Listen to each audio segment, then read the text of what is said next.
linchpins for the Geelong footy side. But this is a great game coming through as we can have a look on the ladder. Much at stake today, Derm.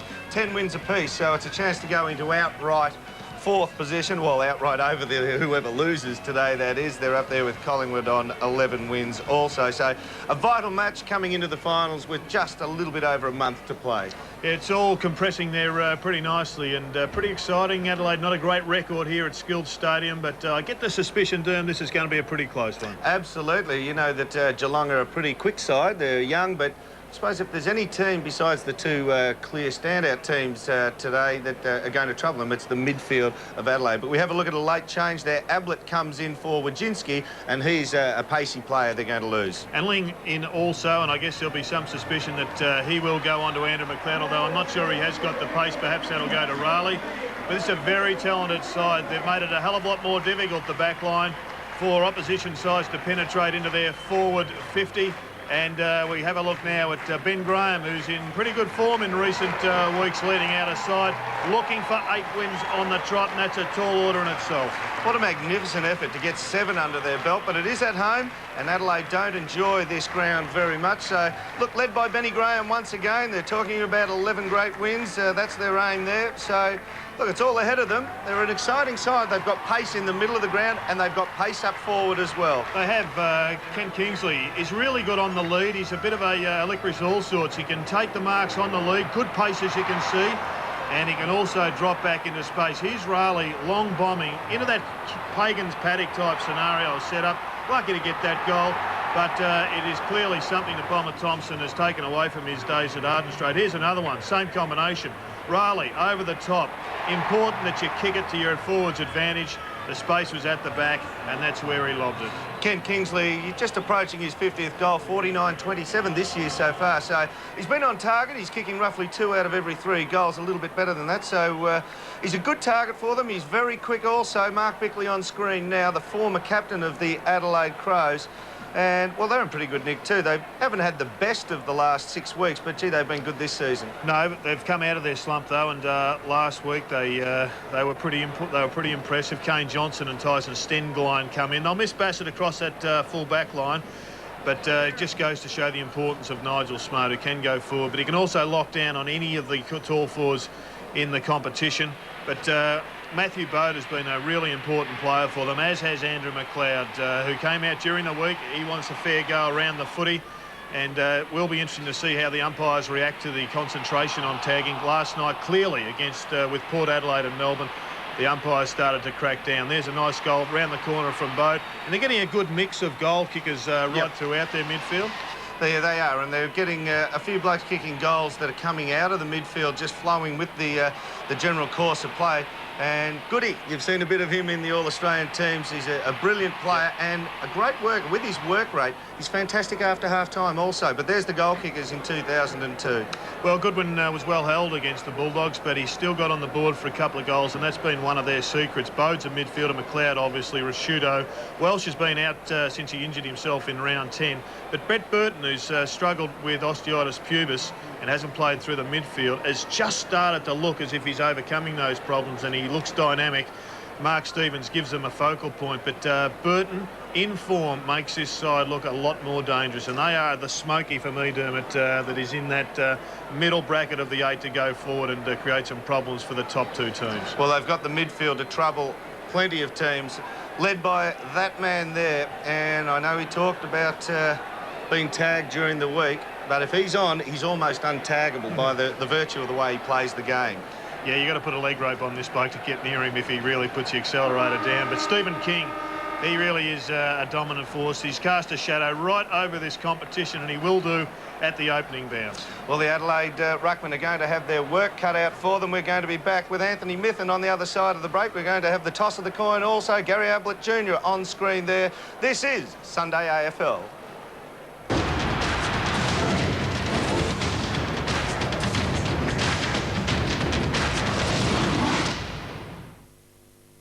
Nobody ever does it on a whim. This week, Sandy Williamson decided to end her life. It's actually an extremely difficult thing to do.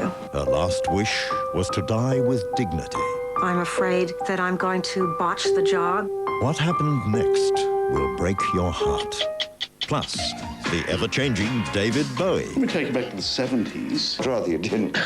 You'll never guess what he's up to now. It's all about me. When Toyota presents 60 Minutes, tonight, 7:30.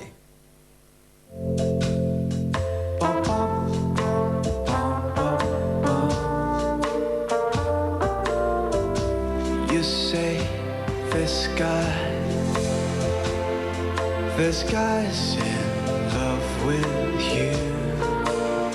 The limited edition Statesman International. Only the best.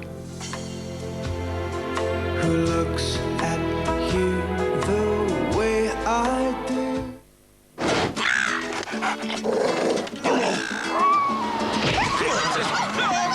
Paul Simpson didn't expect this.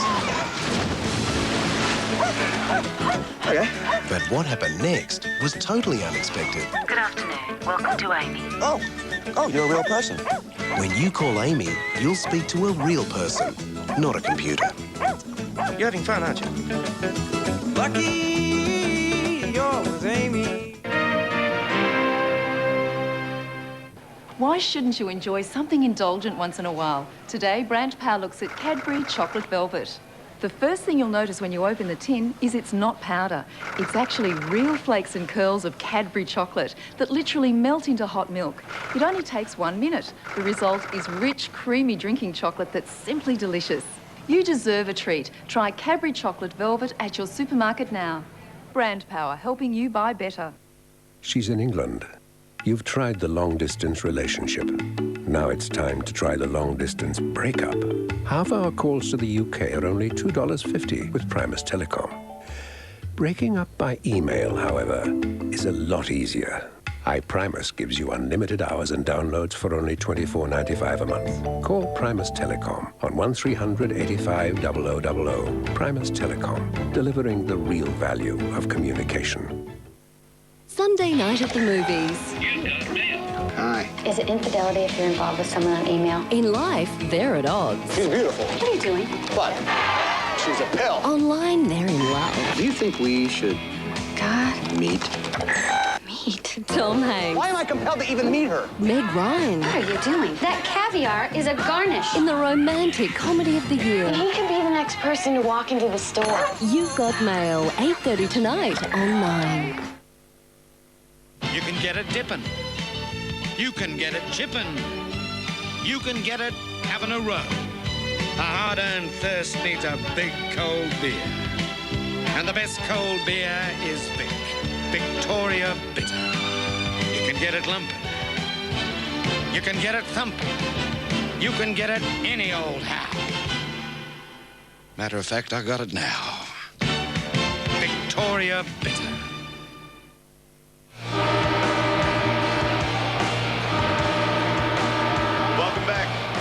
As the two captains enter the centre to make the toss of the coin here at School Stadium to see which end they will shoot to. Mark Rasciuto with the call, wins the toss, and he'll kick to the right-hand side of screen. A few interested onlookers here today. Gary Ablett Jr. makes his way into the team for Wojcinski, who's out injured. Gary Ablett Sr. enjoying a Granny Smith in the back of the stand there, Dwayne Russell. Yes, and he won't be bothered up there. The people who have bought those seats for the season normally allow him to just watch the football and not be disturbed. Great to be here. A little bit of drizzle at the moment. And we go down to the boundary line to Anthony Mithen. Thanks, Dwayne.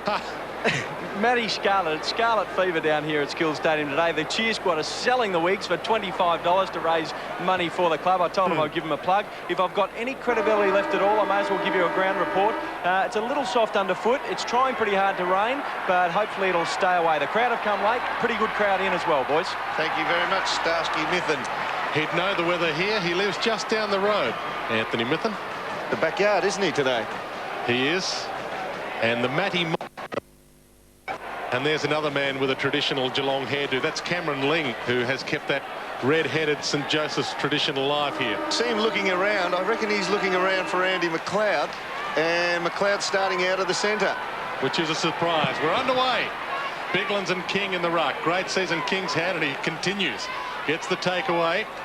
Lord, Chapman, another fine player in the last 10 weeks. Burns. Stengline with him. Stengline does well on defensive 50. Burns, good tackle. Ball out of play. Yeah, it's Darren Milburn that's picked up Andrew McLeod early. They've started the Crows with 4 forwards deep in their goal square, and the rest is just open space. But having a look at this, that's a good start for the Cats. Good tackle by Ronnie. Back into play. King again dumps it inside 50. Goodwin. Handball out to Stengline. Now Smart along the boundary line, and the ball out of play. You mentioned Andrew McLeod and Ronnie Burns, the two good friends from the Tiwi Islands. Had a walk along the Geelong foreshore last night with another good friend of theirs, the brother of Michael Long, who works security here at Kardinia Park. Back into play. Kelly, another one of the new players that many wouldn't know much about, but has certainly been in startling form. Interesting to see too that Geelong for the second week in a row started young Steve Johnson on the bench after a blistering game 2 weeks ago against Collingwood. Part of the education, Dwayne. Ball down to Rashudo. High kick. Clark is under it with Matner over the top. Ling. Clark got it out somehow. Corey inside 50 to Riccardi.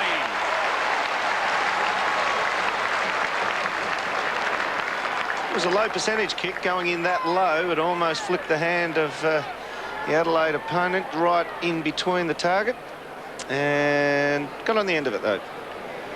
Peter Riccardi, whose most famous goal of his career was kicked earlier this year to win the game against Carlton. Normally a good goal kicker on the run and puts it through for the opening goal for a set shot here at Skilled Stadium.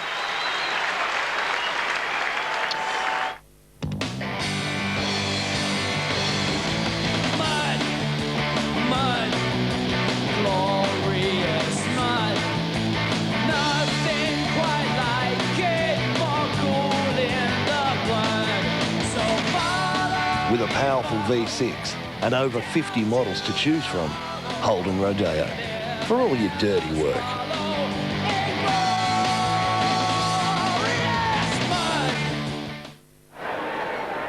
Perfect start for the Cats. Goal with just a minute elapsed. King high in the ruck. Tackle laid. Rashudo. Kelly gets the handball out to Raleigh. Clark towards Burns. Couldn't trap it. Edwards. Handball backwards to McGregor, playing in defence wide. Just working the ball through half back, the Adelaide Crows, with no one really to go to decisively out forward. Laddams goes for the long option, and a good mark, Milburn. Enright dances around Bode at half back, goes toward Mooney, who's been in good form as well. Ling, half forward flank. Inside 50 to Kingsley, on 50.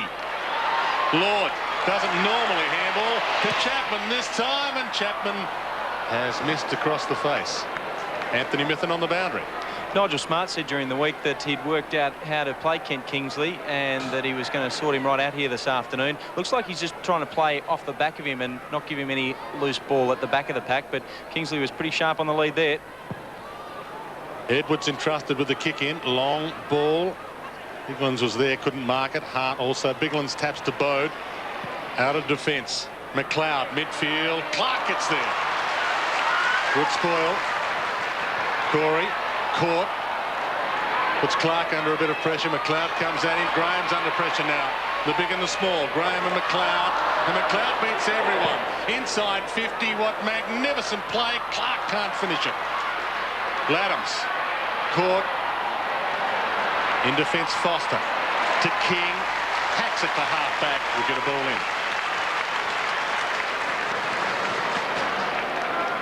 in. There's Clark on screen, whose spoil stopped McLeod from getting it. And David Clark's sister, unfortunately, not running for Australia at the Commonwealth Games next week due to injury. Ball back into play. Bode, half pushed in the back. Umpire saw it.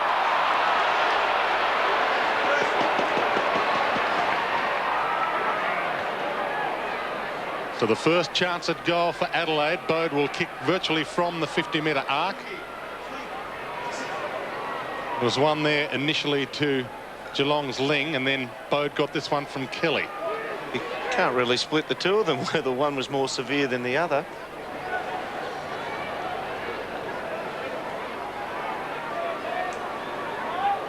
Let's go to kick from just inside 50.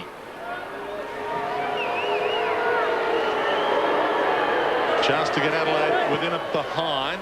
Long kick, not bad off the boot. Touch and go on the goal line. I think it's go rather than touched. Adelaide's first. Today's world needs more power. That's why today's world needs Duracell. With long-lasting alkaline power. More power means more flashes. More power means more to enjoy. Super-powered Super Duracell. The power that lasts and lasts and lasts. 1 goal apiece, 1-1 to Geelong. And all the fuss about the Matty Scarlett hairdos today. That ball hit him in the back of the head, back of the mop when it went over the line. Ball up to restart play. Kelly and Edwards, the two number 9s. No one can break free. And we'll get another ball up. Umpires this afternoon, Scott McLaren, Matthew Head and Kieran Nichols. And there is that Matty mop. Just obscured slightly behind Stevens. And a blood rule. Kelly will have a sit down. James Kelly, who barracked for Essendon as a kid, but was very happy to be picked up by Geelong. And his career just blossoming at the moment. And Kilpatrick replaces him. An old for a young.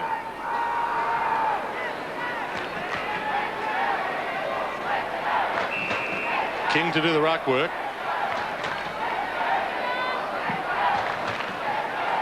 Backs his way into Biglands.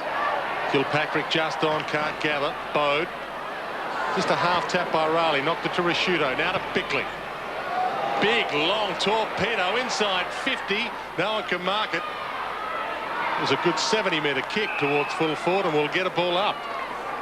It was a massive kick. Well, I think that on percentage ratio of kicks, short v long, I think Adelaide are the #1 long-kicking team in the comp, or thereabouts. They're either 1 or 2. Yeah, they're actually #2, so they will go long on most occasions. And Adelaide people will tell me that's a screwy rather than a torpedo. McLeod, 30 from goal, just got a little push. Scarlett. Pack forms, and we'll get a ball up forward pocket for Adelaide. They've been doing most of the attacking for the last few minutes. Anthony Mithen on the boundary. Yeah, thanks, Dwayne.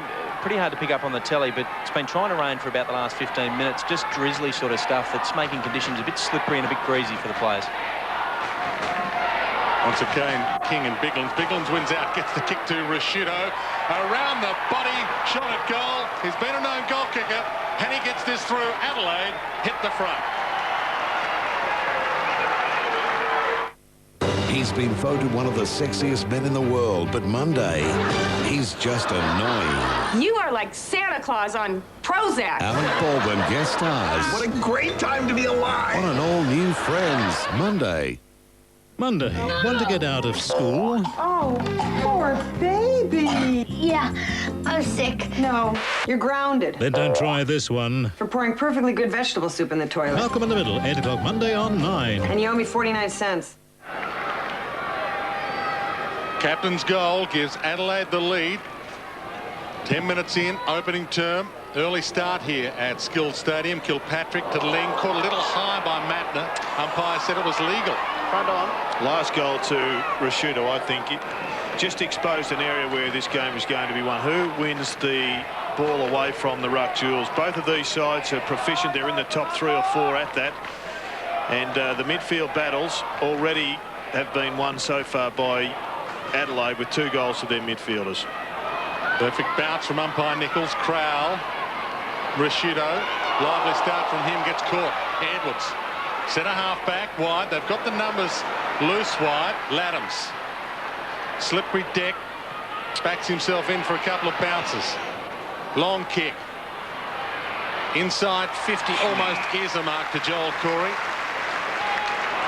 Handball a little wide for Harley. who really had to motor to get there. Kicks it wide, and once again Laddams will deliver the ball inside 50 for Adelaide, unless of course he goes short. Short options cut off.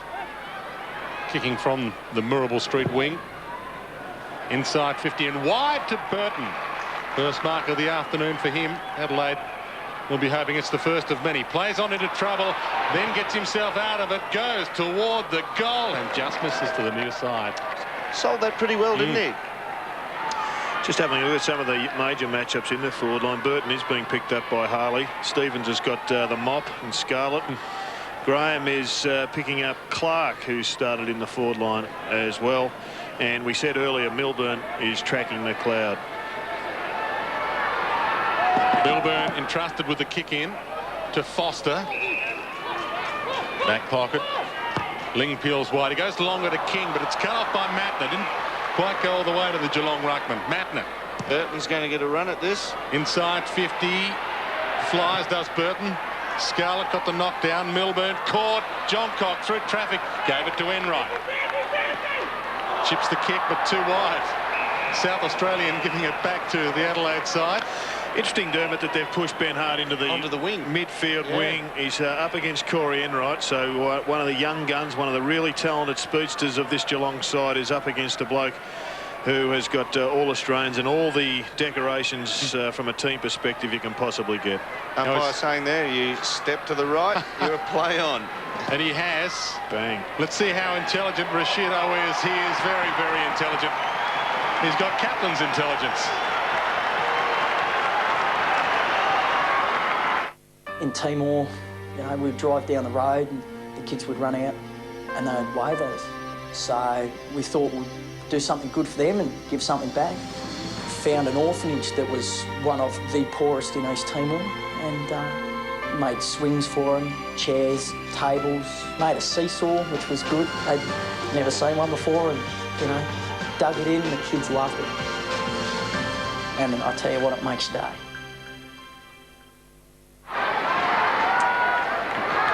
One of our politicians, Mr. Steve Bracks, sitting on the fence watching his team, the Cats, go around and has been known to collect autographs in the rooms after the game for his kids. That's how vehemently he does follow this Geelong side. Not behind glass either, which is a little strange for a politician. And sitting on the fence. Important to realise, Dermot, before you make your political comment, that Geelong are kicking into a pretty gusty wind. And for those who didn't catch Dermot's assessment, strange to see a politician sitting on the fence. Kilpatrick on the wing to Ling. High around the body towards Mooney. At half forward, can't get there. Riccardi, Edwards cuts it off. Got Rashido loose. Crowell's loose also. Rashido comes and makes it a 2-on-1. Crowell takes them up. Beautifully shepherded out there, Mark Rashido. Just placed the body there. Faked that he was going to go for the ball. Andrew Crowell toward half forward, really making Stevens stretch to get there, but Milburn cuts it off for Geelong. Good start for Adelaide. Geelong under pressure early.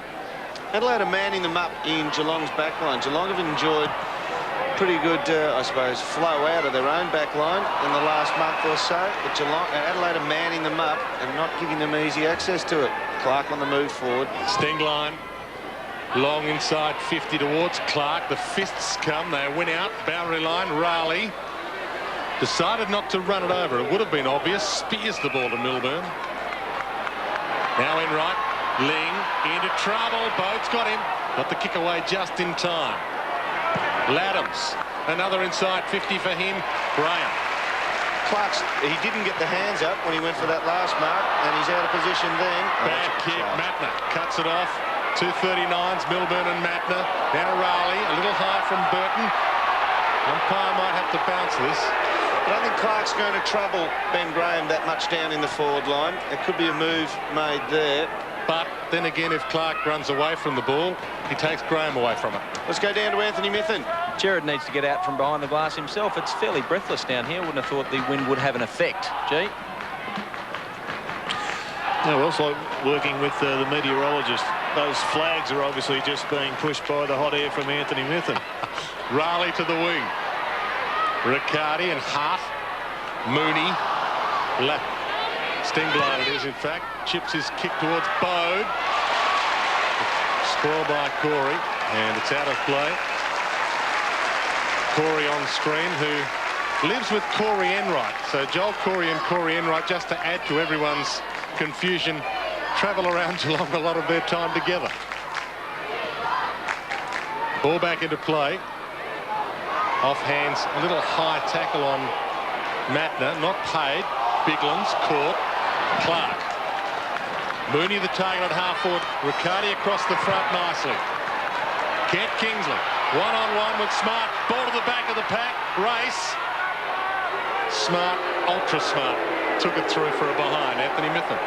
Yeah, you mentioned Joel Corey there, Twain. The players felt that because he's got 2 Christian names as a full name, they call him Smithy because he needs a surname himself. Bode to Edwards, back pocket. Rashudo having a lively start. Opposed to Corey Enright, one of those two. It was a nice mark, really courageous mark. Milburn made him earn it, and he's been in that invidious position a couple of times, Darren Milburn. Stingline to Bode. Yes, he did the job on Silvani at one time last year. Ball out of play on the wing. I've watched Benny Graham the last couple of minutes, and Clark, there you go, for Anthony Mithen, there's a little bit of breeze out there. Just a zephyr. Yes, a light one. Yeah, Clark's taking him right back to the point post, getting him as far out of the action as he can. Enright caught. It's a tough gig when you ask a league footballer not to go for the ball, isn't it? Just to take somebody out of play. Having said that, if they take Clark off, Ben Graham goes forward and he's dangerous. Exactly. Umpire McLaren. King, another decisive palm down, but no one can break free, and the umpire allows them to continue on. They were begging for a whistle, didn't get one. Kilpatrick. Now they might get a whistle. They do, eventually. Anthony Mithen has been lively early, almost as many possessions to him as Rashudo. Mitho. Dwayne, just trying to work out these flags. They're virtually flaccid, aren't they? I wouldn't have thought there's much wind in those, Jared, but maybe it'll pick up on the southeasterly, you never know. Chapman and Bode, good tackle. Waited for him to collect it, then collected him. And we'll get another bounce. It is surfing country down here. You gentlemen know it more than anyone. Yes, and it's a westerly today. Sorry, Mitho. Anyway, back to the footy, and that's a pretty good tackle. I think they've come here and they're displaying that they're on song, the Crows, and pretty dangerous at the moment. They could break the game open pretty quickly. Bode to McLeod. High towards attacking 50. Johncock. Oh, that could be 50. Joel Corey just brought him down at his 50. I've got to say one thing about young John Cock. He is a brilliant leader from full forward. He leads excellently like a schooled full forward. And he read that ball coming in and got to the front spot and used pace. It was very payable for the umpire, that 50. He had the option. Could have been lenient, but decided under the letter of the law it was 50, and Johncock should extend this Adelaide Crows lead, and they are playing good football in the opening term. To the Hickey stand, up to where Gary Ablett Senior could mark it. Another one to Adelaide. She's in England. You've tried the long-distance relationship. Now it's time to try the long-distance breakup. Half-hour calls to the UK are only $2.50 with Primus Telecom. Breaking up by email, however, is a lot easier. iPrimus gives you unlimited hours and downloads for only $24.95 a month. Call Primus Telecom on 1300 85 0000. Primus Telecom, delivering the real value of communication.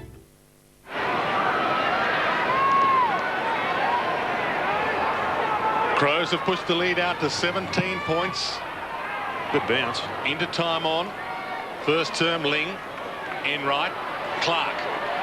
Very quick. Not quite quick enough this time. Ling. Now Corey. Riccardi's on the lead, half forward. Ball bounces in front of he and Hart. Chapman. Wobbly inside 50 off the side of the boot.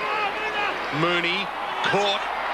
Out of play. I think the Cats have been a little bit caught off guard with Andy McLeod starting in the forward line. When you saw Cameron Ling looking around for an opponent, McLeod's only had the 2 possessions, but the midfield makeup of Geelong, I think, has been thrown out. They had all their predetermined matchups, and that's thrown them off balance a bit. Edwards from half back to the wing. Big fists come all the way back to half forward almost. A little flick handball by Johnson to Edwards. High kick. John Cox got 2 to beat here. Didn't quite beat them both. Milburn in right. That's a terrible kick. Cutting it off Crowell. Simon Goodwin going into the middle as well. They're throwing all the legs they can at them early, trying to break this game apart. In right. Crunch with Rashudo. Ball towards Clark on the wing. Knocked it toward his own advantage, but then the boundary line, and will get a ball in. And Ben Hart's gone into defence to pick up Peter Riccardi. Mark Thompson. And the Geelong Brains Trust working overtime at the moment with Adelaide. In control early. Kilpatrick. Almost a throw. Ling. Clark. Now Corey. And Lord on the wing. John Cock chases him. Lord takes off. Takes him on. Another one. Kick towards Kingsley. Good diving mark. It was good defence over there by Nigel Smart. He was right behind him. He couldn't push back and use the space behind. So he's got him to have a shot at least from outside his high percentage range. Had a stellar season in front of goal, Kent Kingsley. He's kicked 49 for the year. Can he make it 50? He might get the range. It's into the posts. Behind. He's stuck on 49. Having been recruited after Port Adelaide through the Kangaroos.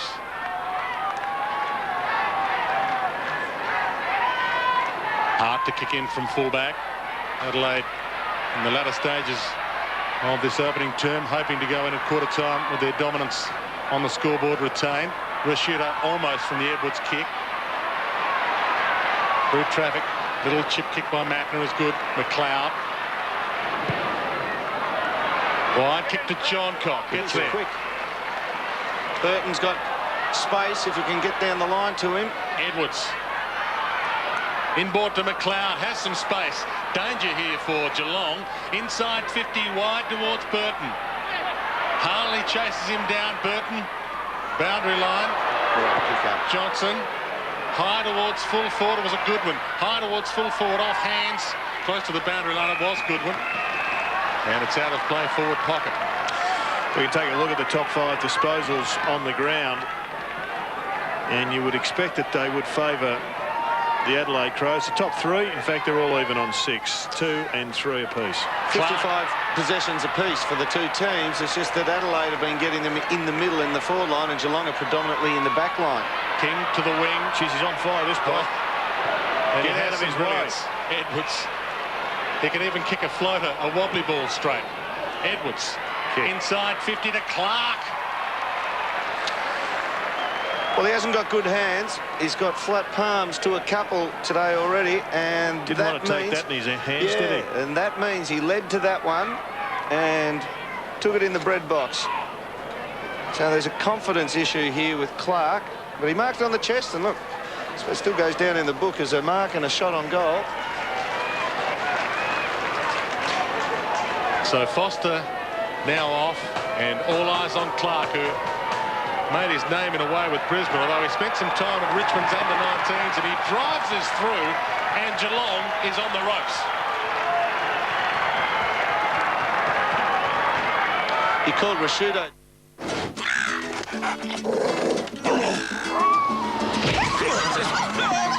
Paul Simpson didn't expect this. Okay.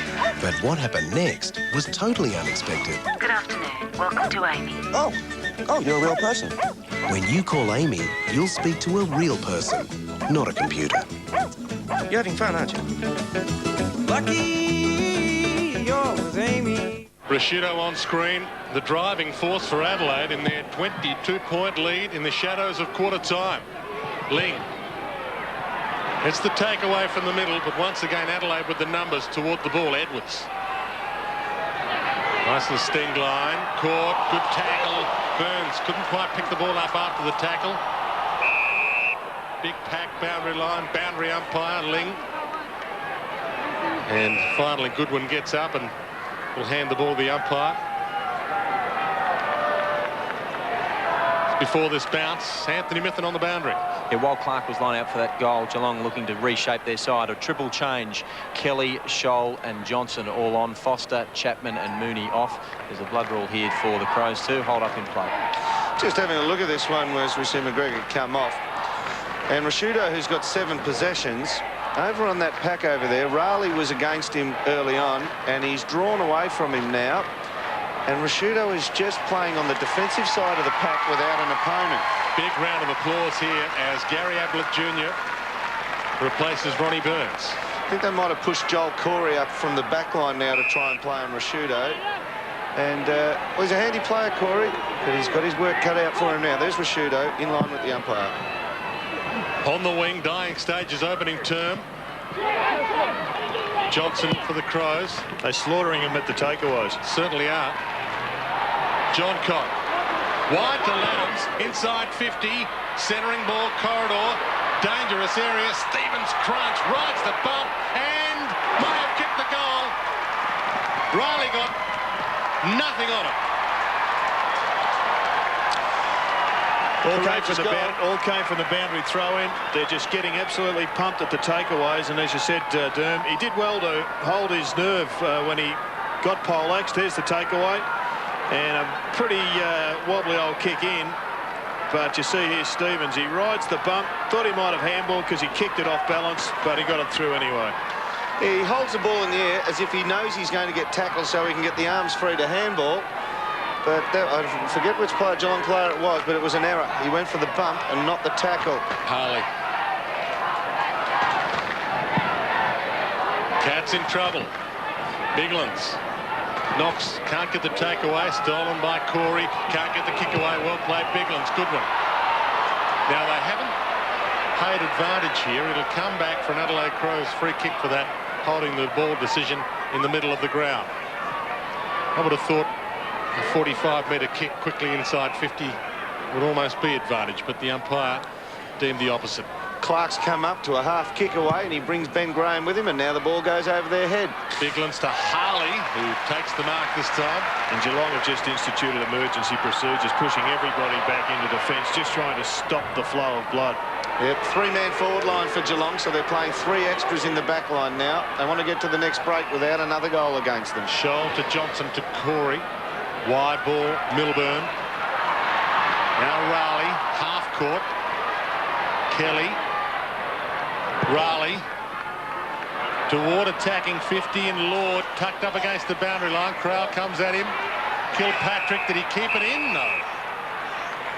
And the daunting news for Geelong is Andy McLeod still hasn't played in the midfield yet. So they've got another step-up gear to go. Centre breaks, as you saw on your screen, 4-1 in the favour of the Crows. Clark to do the ruck work against King. Knock inside 50, Edwards caught. Can't find a target with a handball. Gary Ablett Jr. lays the tackle. He has laid 18 tackles in the last 2 weeks in the reserves, as well as picking up about 55 possessions, Ablett Jr. So back in replacing Wachinski, who was a late withdrawal. Wachinski, the man they call Monica. Ankle injury. He was selected. He was close, but no cigar. He's had a haircut, Gary Ablett Jr. That'd please Dad. Ball knocked down. Laddams. Goodwin. Kick half smothered. Clark. Can they shut up shop here in the dying seconds, Adelaide? Corey. Inside 50. The lead comes from Lord. Crowell. Punch on the ball. It's out of play. He's been an improved performer, Crowell, this season. He's really stepped up as a player. A couple of weeks ago when they were at the end of their run of 3 outs, they were looking for that second-tier group to get them across the line, and he was one of the best players on the night. Laddams flew high for the ruck contest, and they can't shut up shop. free kick to Riccardi. Well, I reckon we've got an effects mic over there somewhere pretty close to this incident, because you can actually hear Pete Riccardi in the normal pace footage, usual pace. You can actually hear him give out the big groan as he gets taken high there. Which you do. Yes. Well, it's amazing, isn't it? There's 25,000 people here. You can still hear all the action. It would be an understatement to say they needed that. Riccardi kicks his second. And some confidence at quarter time for Geelong.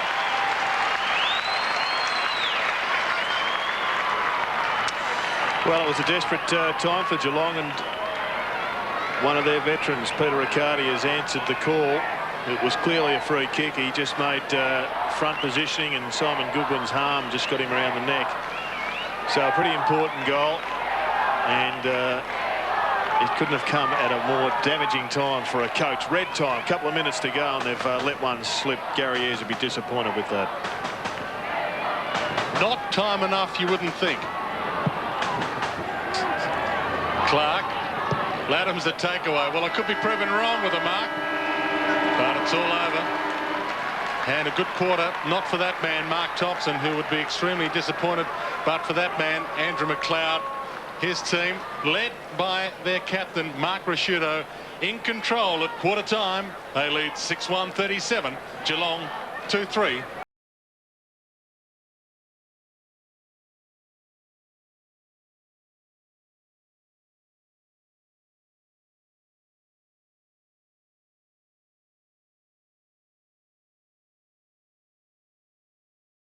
AFL on 9 and Adelaide's National 9 News. It's a whole new ball game in 2002. We bring you more than just the game. Get the inside stories from your home teams with Adelaide's National 9 News. Get your act together! Horror Homes, it just keeps happening. It's heart-wrenching. Australia's biggest builder promised to fix the problem, so why are they still waiting? Nobody seems to want to help. Nissan presents A Current Affair.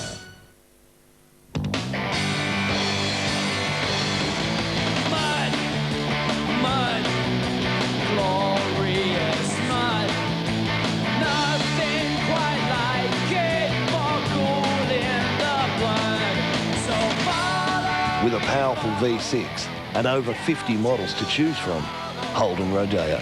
For all your dirty work.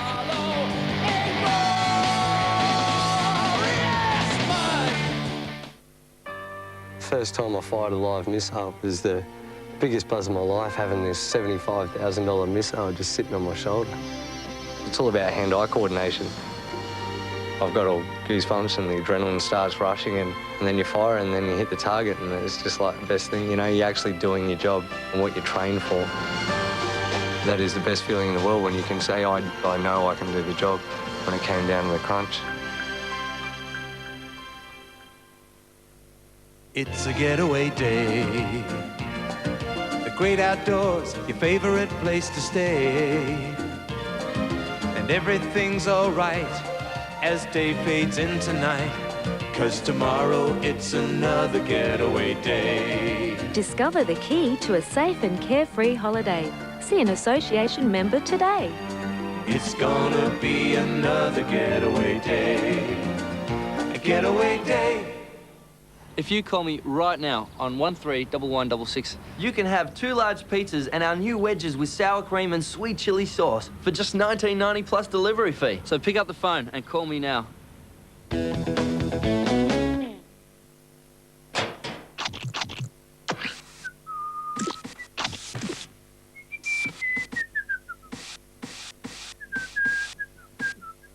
If you're taking on a home improvement project and need to know what to do next, call the Mitre 10 advice line. Our qualified tradespeople can save you time and money by getting you back on the job fast. So for 10 out of 10 advice, call 136310. This August, South Australia is coming alive with the excitement of the 2002 Living Artists Festival, featuring the brilliant work of over 600 local artists. For more information, visit silafestival.com. 7:30 Tuesday on an all-new Smallville. Some of the nurses say she can see the future. With a single touch, your destiny will unfold. It was a glimpse of the future, my future. You're not like other people. Does she hold the secret behind the shape of things to come? All I'm ever going to be is a little girl in a fairy princess costume who lost her parents. I don't see that way. And would you be prepared to learn everything? Someone close to you is going to die. An all-new Smallville, 7:30 Tuesday on 9. This AFL coverage proudly brought to you by Carlton Draft, Amy and the Navy, Army and Air Force.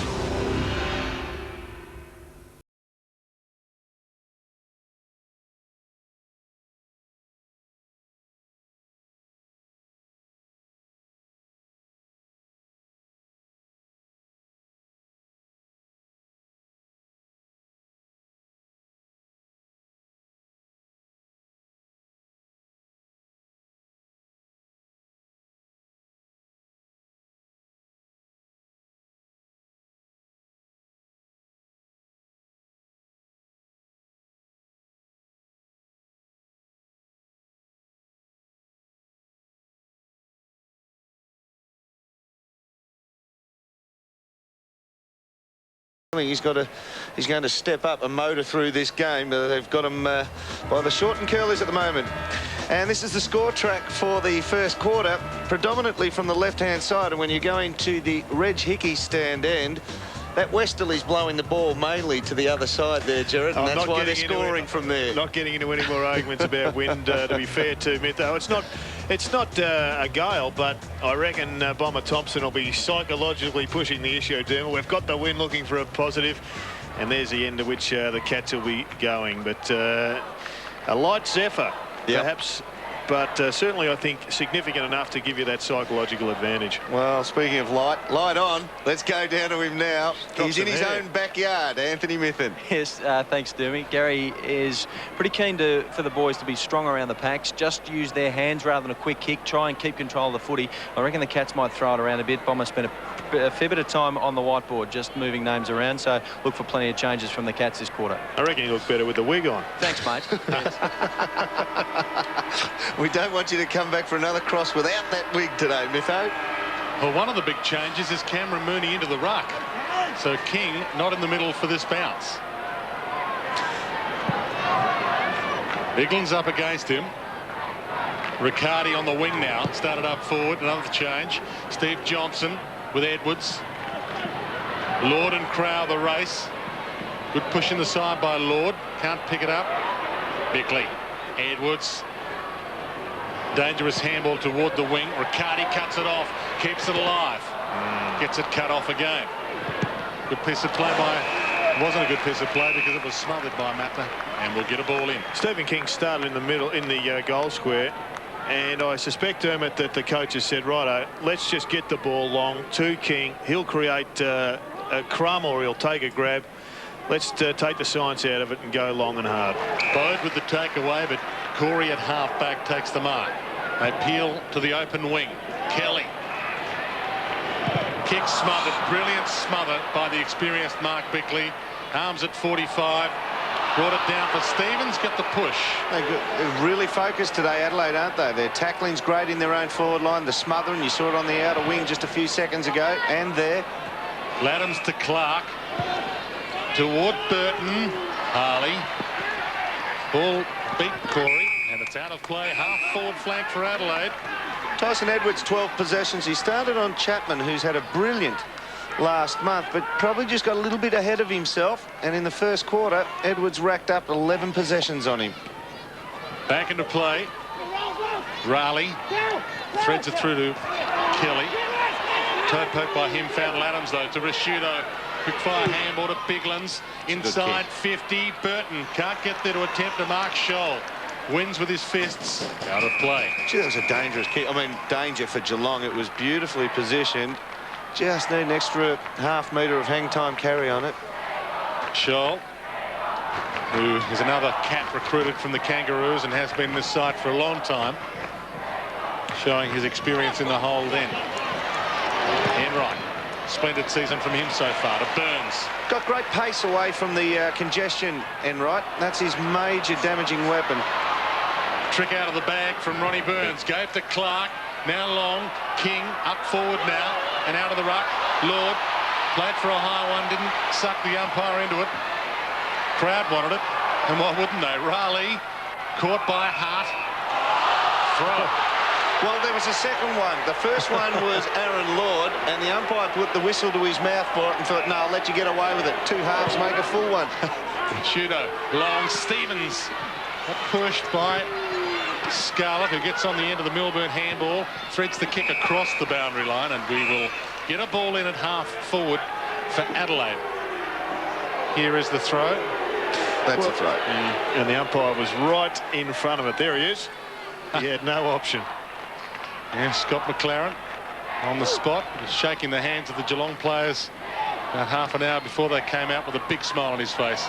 Corey off the side of the boot, but effective, out of play. I think they might have to have a look at Raleigh on Rashudo, Dermot. He's just leading too well, and a change of opponent, if he keeps getting possession, might be in order. Cameron Ling, I think a swap would be the preferred option. Mooney still in the ruck, but beaten for it. Enright dribbles. Well, and the boundary line beats everyone again. He pushed away from him for about the last 5 or 6 minutes of the first quarter, so maybe Bomber Thompson's got to him and said, try him on this angle. There's Ben Hart, the only player in the AFL to play every minute of every game so far for season 2002. Now Rashudo holds it, and no holding the ball decision. Raiders are restless. They are. They are restless. There's going to be a fair gobful, I think, at half-time for the boys in white. Unless they've got 25 minutes in the eyes of this crowd to redeem themselves before they go in at half-time. Rashudo knocked away from him by Enright, close to the line, and the boundary umpire adjudicates that it was a cross. Got a sneak look at that tattoo on the back of Mark Rashudo. There's a massive one onto his shoulder blade there. No wonder he's so strong. He's got to carry around all that ink. It's huge. Back into play. Biglan's to the back. And once again, the pack forms around it, and we'll get a ball up. This is better for Geelong. Adelaide were clearing these congestion zones too easy first quarter. With Mooney, he gives them a scrap up, at least give them a 50-50. Ooh, that was dangerous. Not according to the umpire, close to the boundary line, and a pile driver across the boundary line will see a ball in. Mark Bickley wouldn't mind that. Yeah, Brett Biglan's just went with the big lash with the foot. 8th throw in for the second quarter, which is only 5 minutes old. Mooney, strength to Enright. Wobbly kick towards Johnson at half forward, and the ball out of play. And maybe no surprise to see the Adelaide Crows using this ground so well, given that their coach spent a lot of time coaching here. That was the Biglan's kick, not seen in danger. Bow to half forward. Laddams can't pounce quickly enough. Ling can. Corey again. Cam Mooney. Played in a premiership for the Kangaroos in just his 11th game. What a dream start to a career that is. Chips it to Raleigh. All a bit static at the moment for Geelong. They're maintaining possession, but they're just not getting it into their 50. Big pack flies off hands. Burns. Riccardi.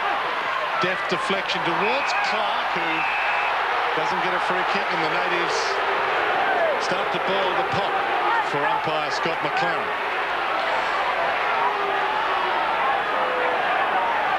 I think half a free kick, but when you dive like that, the umpires are reticent to pay them. When you go for the acting, you're in trouble.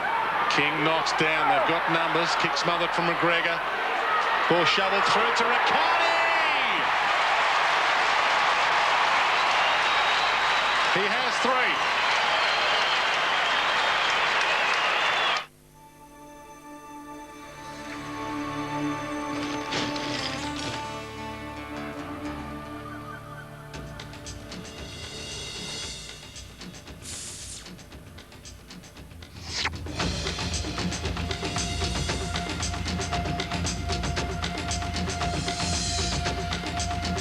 Cascade Premium Light. Pure premium taste.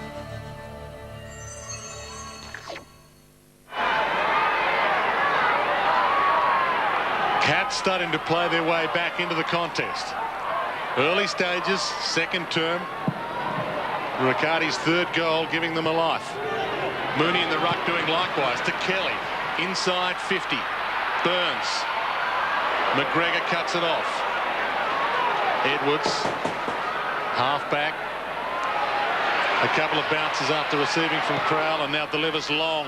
Hoping for Stevens or Bickley. Over the top. Clark. He's lifted, riled by the apparent lack of a free kick. And speaking of kicking, his has improved. Tarali, who's bouncing, hasn't improved as much as he would like. Rashido's tackling, always superb. Johnson wobbles it inside 50 in Kent Kingsley's direction. Caught is Kelly. Umpire said the tackle was okay. And umpire Scott McLaren continues to endear himself to the Geelong crowd. Cats fans won't like it as we have a look at the mark. But Raleigh should have been penalised. He took the bounce, he got rid of prior opportunity, it was tackled from behind, and he didn't dispose of it. Had to be a free kick. Ken slaps it central. Ling around the body. Curls, not enough. Only behind Cameron Ling. Had a bit on it. Hart to kick in from fullback. Short to Goodwin. Held up in the corridor. Geelong players just pushed the zone back one kick further. I'm not sure whether McLeod is there because of a tactical reason or he's got an injury problem. Let him go. He's just sitting up there. They're kicking it over his head. He's a player that I think needs to be released into the game. Laddams having a good afternoon. Kicks towards Stevens. Being played close by Scarlett. The man Gerard and Dermott just talked about, McLeod. Handball doesn't find the target. It finds Milburn to Corey. Geelong have a 2-on-1. Ling. He's right on top of Simon Goodwin in this quarter. Ling is outside the boundary line. Runs in and plays on. Clark just took one. Can he take another? Good play by Stingline. Took it across the line. Gary Ablett Sr. doing a bit of overtime on that Chewy. His son has only had a short run in this game as the late inclusion replacing Wachinski. Ball back into play. Comes to Bowe. Kick smothered by Johnson. Tries to ride the bump but can't keep the ball in. On attacking 50 for the Cats. They've got some momentum going their way. Just need to translate that to a score. Hart caught by Ling. And they have been able to stagnate the game, Geelong. Stop the free flow of Adelaide in that first term. And there's the Geelong bench. Kilpatrick and Chapman at the front of it. And Ablett Jr., one of those two at the back. Outside, attacking 50. Clark knocks it down, stolen by Kelly. Caught by Rashudo. Gets it to Raleigh. Inside 50, that is a gem of a kick, just to the wrong side. She had looked good off the boot. They've started choking Adelaide at the stoppages. Whereas Adelaide were brilliant in the first quarter, Geelong now are scrapping it out with them and starting to win them. Rashudo's gone a bit dry in this quarter, and Raleigh's run off him a few occasions. Like that play. Edwards with a long launch from fullback in Clark's direction. Can't take the mark. Hart crumbs. Open spaces on the wing. Who will it bounce to? Mooney makes it his. Ling. Chips it wide. The mark taken by Clark, who, as Gerard said, has lifted his rate in this second term. High kick towards Kent Kingsley inside 50. Smart's fist beats everyone. Riccardi to Burns, just misses Kingsley with a handball. Backwards, goal coming up for Corey Enright. The Cats are back.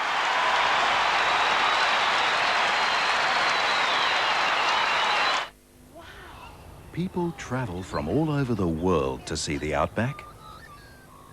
Fortunately, we have it on our very own doorstep. The Stratco Outback. A veranda, carport, patio and pergola system with exclusive design features and a brilliant high-gloss colour bond finish. The Stratco Outback is unique and affordable, and you need travel no further than Stratco or an authorised dealer. The Adelaide Crows have only won one of their 8 meetings here at Kardinia Park Skilled Stadium so far in their life. And the Cats are coming at them again now. Corey Enright, kicker of the last goal, to Corey, his housemate. The outer side, Lord, Crowell, boundary line beats them both. Well, the Crows are going for their step-up gear now because Rashudo's come off that wing into the centre bounce, and Andy McLeod has come off his half-forward flank and gone in for the centre bounce now. So they've thought to themselves, look, we opened up that early lead, let's consolidate it and stop the Geelong forward thrust. Riccardi takes it from the ball in, can't find a target with a good one. Fence, Kelly treated him with respect, which was good to see. 4-5 to 6-1. Adelaide still leading about halfway through this term. Ling to Riccardi, kick smothered, free kick found by the umpire, Matthew Head. Crowd like him. Bouncing through the wing, long kick by Kelly, inside 50, Johnson couldn't quite bring the mark down. Got a handball that was stolen by Smart. Wide, McLeod out of play. Free kicks, 4-2 in favour of Adelaide. Clark and King doing the ruck work. Offhands Bickley. Wobbly kick. It's in the danger area for the Crows. Oh, McLeod attacks it well. Kicks a wobbler to half-forward Stevens. Scholl. Johncock somehow picked it out of nowhere and found Bode. And this is against the run of play. Well, this one could hurt, and as we mentioned, the stats have just come through now. This second quarter, whereas Adelaide were just taking the ball away from the stoppages, boundary line throw-ins, ball-ups and centre bounces in the first quarter, it is now 12-3 in the second quarter in favour of Geelong at those clearances.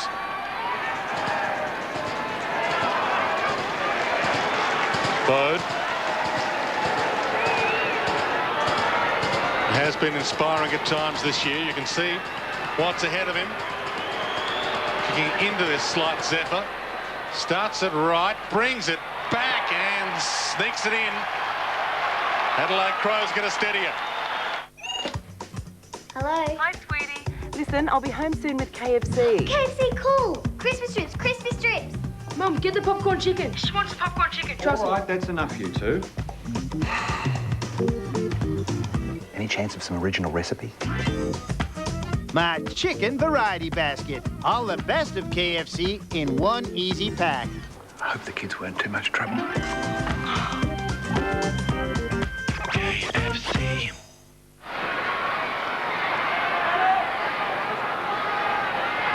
Ten minutes remaining in the second term. Handy one to Adelaide against the run of play. Bickley. Good one. High kick towards half forward. Difficult one to mark. Catch that. Off hands. Lord attacks it. Bickley was with him. Raleigh. Johncock. The ball just rolled on its end for a second. Sat on the line and then finally decided, yeah, I'll go over. Andrew McLeod lifting his rate in this term. Sits at the front of the pack here as Clark takes it out of the air and gives it to him. Timely. Edwards. Cut off by Johnson. Now Kelly comes at him. Long. Bode the target. Corey in front. Raked it down nicely. Rode the big Rashudo bump. Threw it out. Rashudo. Bickley. Now Laddams. High towards Stevens again inside 50. Oh. Giant leap by Biglands. He's taken out his own teammate there. Harley to Scarlett. Milburn. Shaw. Ling. Well worked. Kilpatrick's the free man with space on the wing. Chapman the target on 50. Hand on the ball. Goodwin. Front and square. Well crumbed. Milburn. Giant leap. Didn't bring the mark down. Burton stayed down. Handball that McLeod has to work hard for. Stevens still in the hands of trainers ahead of Burton. He's caught. And the ball taken out by Kilpatrick, and Stevens feeling the back of his head. Lands on his head on the way down with a knee. Bang. Well, you got him with the knee first up. Bang, that's got to hurt. It's a double whammy. And he's only about 102, 103 kilograms, Bigland, so he's not going to hurt all that much. Ling to King to Kelly. Can't get the handle to a teammate, Johncock. Caught by Ling and King. Umpire says play on. Scholl, half-back flank. Burns has 2 to beat on the wing. He doesn't have to beat them. Free kick downfield. Riccardi breaking into the middle. Umpire just having a word to Johncock. Didn't see a book, but maybe just some advice. Burns toward Kent Kingsley. Can't bring the mark down. Shark by Matner. Smart. Rashudo being shut down a little, yes, as you say, by Kilpatrick. Burns to Kelly. High kick to half forward. Getting back hard. Hard on the line there. Doughty. Stevens is up and free on the wing. They've got some space to use, Adelaide. Milburn shuts it down now, runs into that space. Holds Stevens up. Long boot towards Biglands. Graham's fist wins out on the ball. Out of play on the half forward flank for the Adelaide Crows, who, as we tick into time on in this second term, are about to make a move. Kane Johnson about to come on. Clark and King. Milburn. Loose handball. Stevens blindly kicks inside. 50 just hoping. Graham. Bad handball. Stolen by McLeod. They've got a chance here, Adelaide. High wobbly kick towards the top of the square, but good mark by Ling. Now Shoulder, now Kilpatrick. The old heads combining. He can have a third if he wants to bounce, Kilpatrick. He goes with the option to Chapman. Good lead, honoured by a perfect pass. Johnson's one out. Back to the goal square.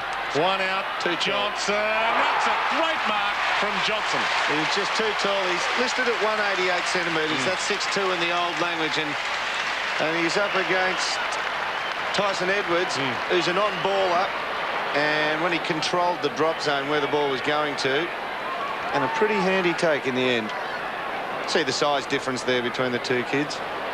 One of the 3 teenagers in this Geelong side that has been quoted as being very young, and he drives it through.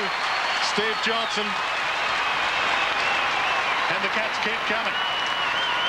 Tuesday, in the seductive world of a supermodel, beauty is cheap. Yesterday, she was hot property. Today, she's disposable. And it's time to take out the trash.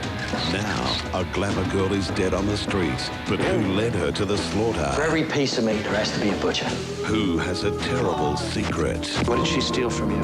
My life. And who will get hurt? Finding out the truth. CSI, 8:30 Tuesday on 9. The great man. And he enjoyed seeing that. He enjoyed the party trick, Jerry. Oh, he did. There's no doubt Steve Johnson put that show on for the Gary Ablett. He could have gone with it with 2 hands. Bounce in the middle. 8 points to margin. Enright to Clark. Backwards to Kelly at centre half back. Back further to Riccardi. Wide. Enright, who started the whole thing, might finish it all with a long pass to Milburn. Cut off Edwards. Adelaide Crows just hoping to shut up shop again late in this second term, as they were forced to do late in the opening term after jumping to a 28-point lead in that first quarter. Adelaide. Big mark over the top by Corey. Running hot. Corey Enright, 8 disposals this quarter. Blood rule on. I think it's Johnson. It's been Enright and Ling that have given them the use of the footy through the middle. They've got on top of their respective opponents. James Kelly, the man with the blood on the knee.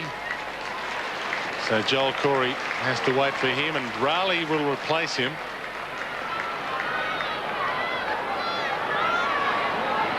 Raleigh, of course, runs to position, and we all are forced to wait due to this blood rule. Joel Corey, top 10 draft pick back in '99. Now starting to blossom like so many of these young cats are. To Clark. On the wing. Good work rate player. Long, inside, 50. Johnson again! Well, Bomber Thompson has shown immense faith in Steve Johnson. He kicked 4 against the Bombers last week, and he is in this side ahead of guys like James Bartell, and was in the selected side ahead of Gary Ablett Jr. because he could kick goals. You could argue the point he's holding out Mitchell White at the moment.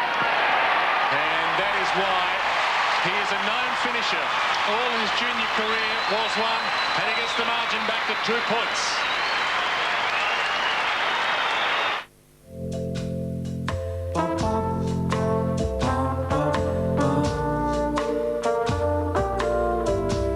You say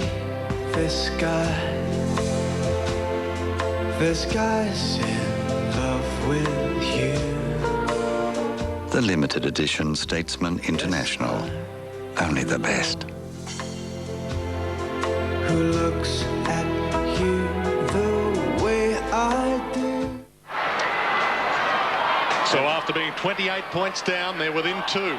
And Crowell has been swapped for Tyson Edwards. He goes over onto Gary Ablett Jr. now. Just a little bit too tall for him. King back into the ruck, but Adelaide with the takeaway. McLeod to half forward. Corey had a sprightly second turn, finds the boundary line. Well, McLeod's been pushed into the middle, and let's see if he can give them a spark, because they need one. They have been relatively flat in this last 10 minutes, and Geelong kicking to the scoring end have certainly lifted. Steve Johnson given them a focal point. They haven't had one to take a mark inside 50 so far, except for him. Raleigh just on, caught by Rashudo. Stengline to Bode. Good opportunity this for the Crows. Stevens on the lead. Scarlett's with him, worrying him like a Matty Wig. Matner. And now Graham. Yeah, right. Will he go with a long launch? Only a 55-metre drop punt pass to Chapman. Can't mark. Doughty. Edwards into trouble. Back to Doughty. Just hacks it high. Matner brought it down, and Edwards content to see it across the line in front of Chapman. And it's good to see that animation. And there's Gary Ablett Jr. on screen. A man that we might not have seen much of so far today, but get ready for the next decade. Raleigh, stolen by Johnson, gave to Bode, caught a little high by the angry Chapman. He's not a happy chappy at the moment. Gave that free kick away when he didn't really need to. Edwards short. Good take. Goodwin from the wing. High towards Stevens, but once again Corey floats front of the pack. They've got to reassess how they're bringing it in now into their forward line, Adelaide. Everybody knows they're a long-kicking team. Geelong are playing defensive side of their pack and just peeling off towards the bigger targets like Stevens and picking the marks off like that. Ling to Riccardi to Harley. Well worked, boys. Chip kick wide, and the man of the moment, Johnson, takes the mark. Short is Harley. Crutch. Burton. Just let him know. Might be 50 here. Not might be. It is. Well, they might not get that rev up at half-time you were talking about, Jared, that umpire. No, I think they won't, saving they them. won't miss. That's 50. He hasn't made the old adage of you've got to make them earn it. That was going through his mind, and he basically went for the head. I thought it was only a matter of time before Chapman came off. He just doesn't look right at the present time. He's dropped that mark on the outer side only a couple of minutes ago, and he'll get time to reassess over half-time. Let's go down to Anthony Miffin. Don't do that in front of the Brownlow stand. They earned that one, the crowd, for Tom Harley. I reckon they put this one down in your score sheet. Crowd. Harley to give Geelong the lead in the shadows of half-time has kicked the goal. And they're singing now at Kardinia Park. Brett Burton, the infringer there. Matty Scarlett just went up to him and gave him a bit of hurry up. Yeah, just the fists were clenched and they went into the back of the head and the shoulder area. There was no attempt on the ball. He's paid that one on intent. There was nothing for the ball then. Soft. Line ball. But there was nothing for the ball. Certainly was one of those that the umpire could have been correct either way. Had he paid it or not paid it.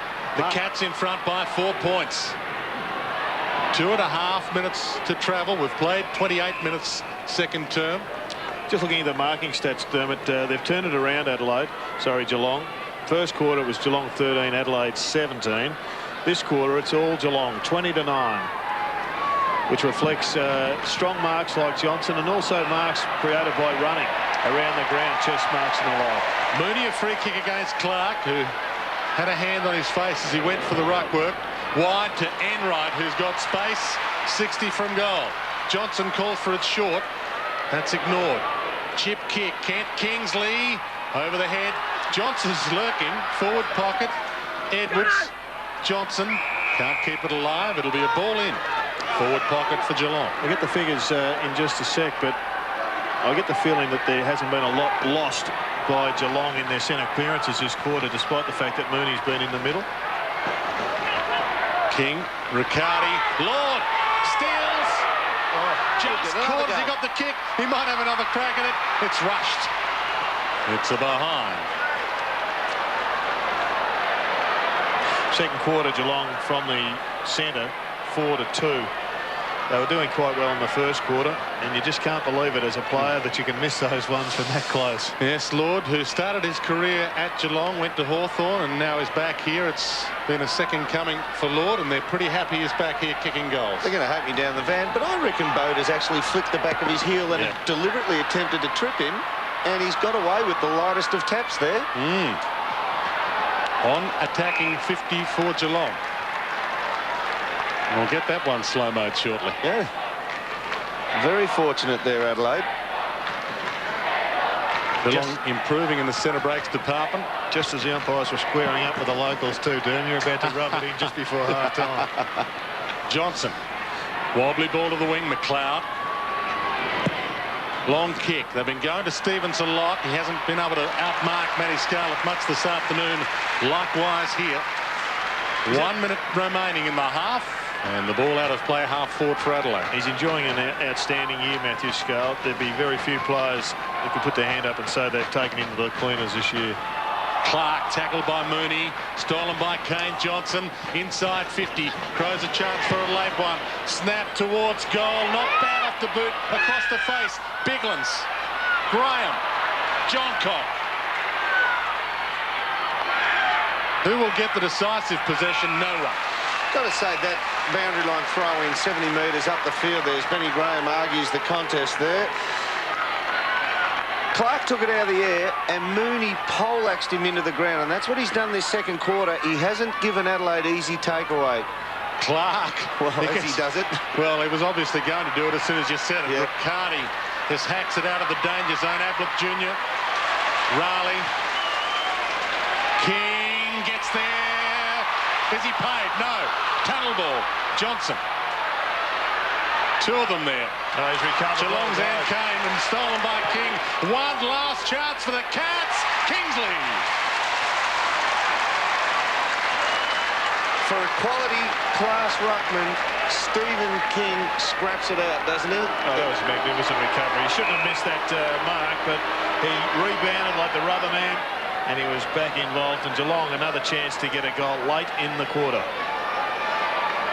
To extend the lead at half-time, Kingsley has just missed to the near side. So the leading goal scorer for Geelong this year, unable to thread one through. Gary Ablett Jr.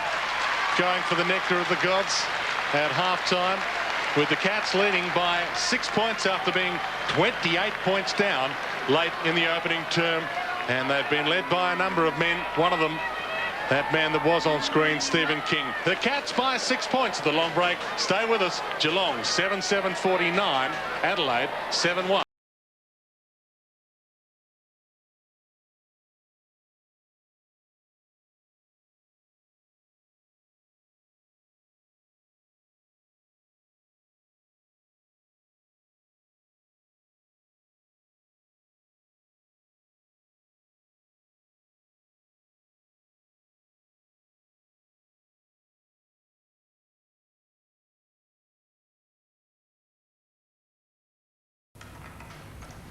Did you do the banking? Yeah, doing it now, Dad. This news break is brought to you by Bank SA Business Banking Online. Good afternoon. Police are investigating a shooting at Myrtlebank this morning. A man aged in his 30s was shot in his Morehouse Avenue unit at around 1:30. Neighbours alerted police after hearing gunshots. The man was rushed to hospital but died soon after.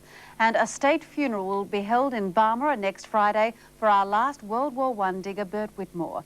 Mr Whitmore, also the last Australian light horseman, died on Friday night at the age of 102. Enjoy the rest of the football. Get your act together! Horror homes. It just keeps happening. It's heart-wrenching. Nobody seems to want to help. Australia's biggest builder promised to fix the problem. The buck stops with me. But years later, victims are still waiting. Can't sell it, can't do anything with it. Plus, cosmetic surgery, the expert's guide to getting it right. It's given me a new boost in life. I love what it does. And save or slaughter, the battle over our Brumbies. Nissan presents A Current Affair. A struggling actor. Don't joke, it's true. And a life-changing win. 125,000. Millionaire, 8:30 Monday on 9.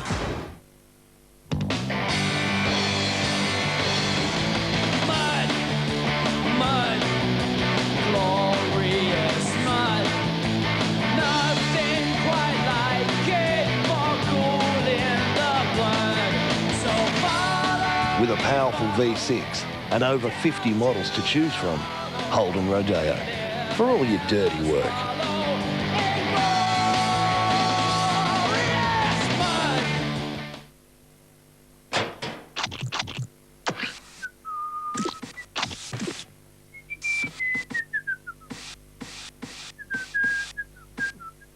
If you're taking on a home improvement project and need to know what to do next, call the Mitre 10 advice line. Our qualified tradespeople can save you time and money by getting you back on the job fast. So for 10 out of 10 advice, call 136310.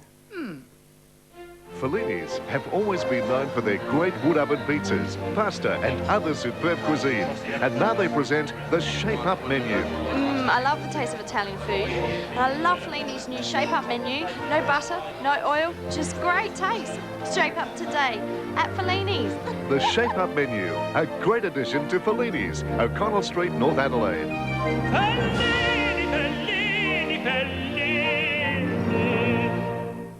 6:30 tonight, making a room fun and functional. We can't leave it like that. I reckon it's okay. That is shocking. Got a problem with it? It may take some convincing. It will look so stunning in the end. And stunning it is on Changing Rooms. Then on Location, a real nail-biter. We're playing for keeps. 920. 30. $930,000. The final price will leave you stunned. Going.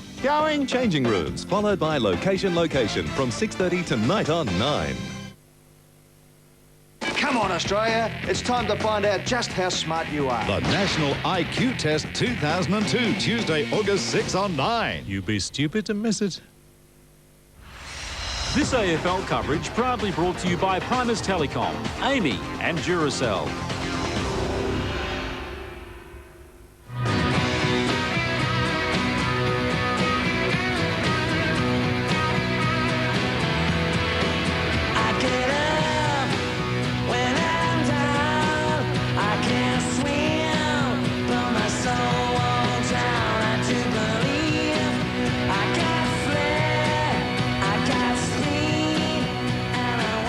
And angry Ben Graham there, his disapproval of the umpire's decision, as much of the crowd for the first half. But it's Geelong 7-7-49. Head Adelaide 7-1-43. Goal kickers Gerard Healy. Well, Riccardi's been a star for the Cats, 3 goals straight, and Steve Johnson a couple of important goals there. Bowden Rashudo had terrific first quarters, but tailed off. John Cock, Stevens and Clark have all got singles there for the Adelaide Crows, but certainly a change came over the game just after quarter time, Dean. Absolutely. Look, they controlled the game in the first quarter, Adelaide, and they opened up pretty well, didn't they? And they had good control out of the middle. Their small men were fantastic. Rashudo picked up 8-9 possessions. Biglands had 19 hit-outs. Clark 11. So they got great ascendancy in the midfield there. As I said, Rashudo was running rampant in the first quarter. I reckon if Adelaide Crows were told they could be close enough to even at half-time, they would have taken it. But you have to say they'd be disappointed after getting out to a lead of 28 points. After their start, they'd be disappointed, and you've got to take your hat off to Geelong for clawing back. Well, it's almost like they had a B team in the middle. They went with their A team after quarter time, and that did a not as good a job. But the Cats came back hard in the second quarter, and that's the first one they got there.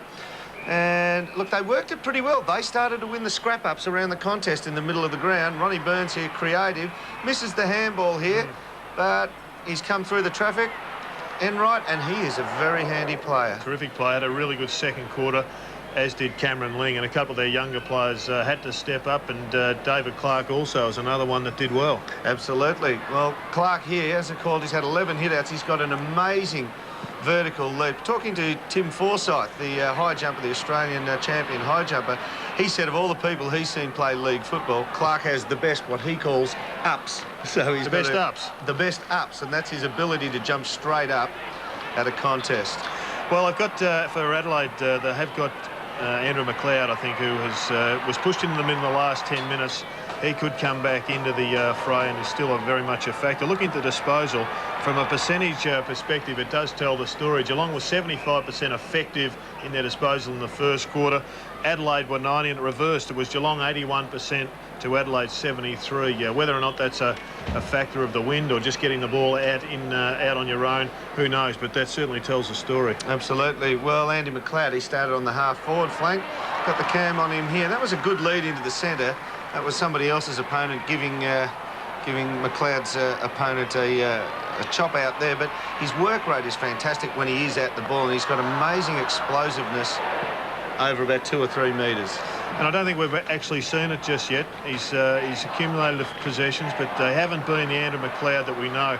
I guess there has to be a question if he spent so much time just in the forward line as to his fitness. We know he came off a couple of, it was last week actually, with a bit of a problem, so I suspect he has got some limitation there. You watch him when he's at the contest and he has to mark time. He actually bounces 2 feet. He bounces like a boxer, and then off he goes. Does a split step. Yeah, he does too. But look, he hasn't really stepped up a gear yet. He had 8 possessions in the second quarter after going into the midfield there. But he knows where it's going, and if he's on, he's just about untaggable. He's not really working all that hard at the moment as the player can. You see that little skip step he does, and that's just something he does, and then he explodes from there. We haven't seen him turn it on yet, and I'm sure the crowd here don't want to see him turn it on. We might find out after the break. We've got another break after that one, actually. So it's Geelong by a goal. Plenty of breaks. I'm throwing them all in, Jared. We'll take a break now.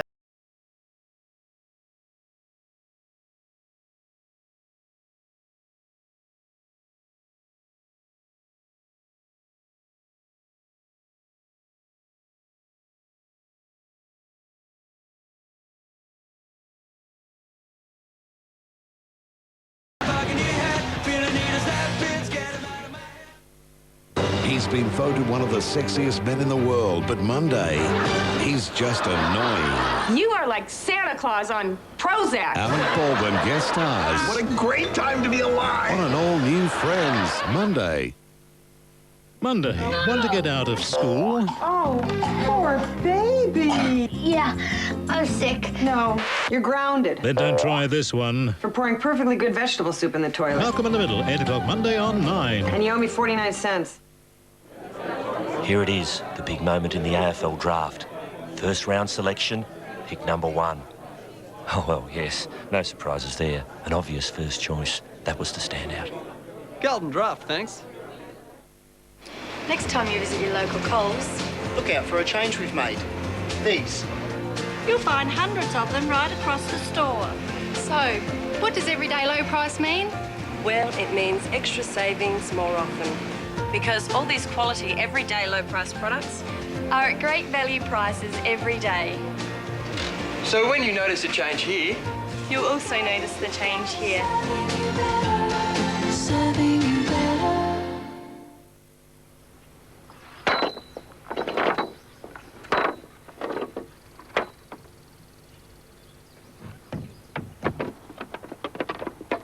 Mars, free bars. 1 in 6 bars goes free. if you want to watch the footy on a huge 80cm LG TV with a surround sound DVD stereo system like this, call me now on 131166. And every time you order delivery, you're in with a chance to win one of 50. Be quick. You could win 100,000 Flybuys points in the Coles Flybuys Explosion. There's 10 winners every week. That's 4 million bonus points to be won. So get set to explode. To enter this week's draw, simply use your Flybuys card at Coles. Channel 9 invites all the family to be guests of honour with the return of This Is Your Life. Oh, you guys are in on it. Okay. This year, who's in store with touching stories of courage, drama and laughter? Thursday, in a 1-hour special, which legendary entertainer will you get to know a little bit better? A quintessential Aussie. Strange bloke, though. Always wants to get his gear off. So, please join us. This Is Your Life returns 8:30 Thursday on 9.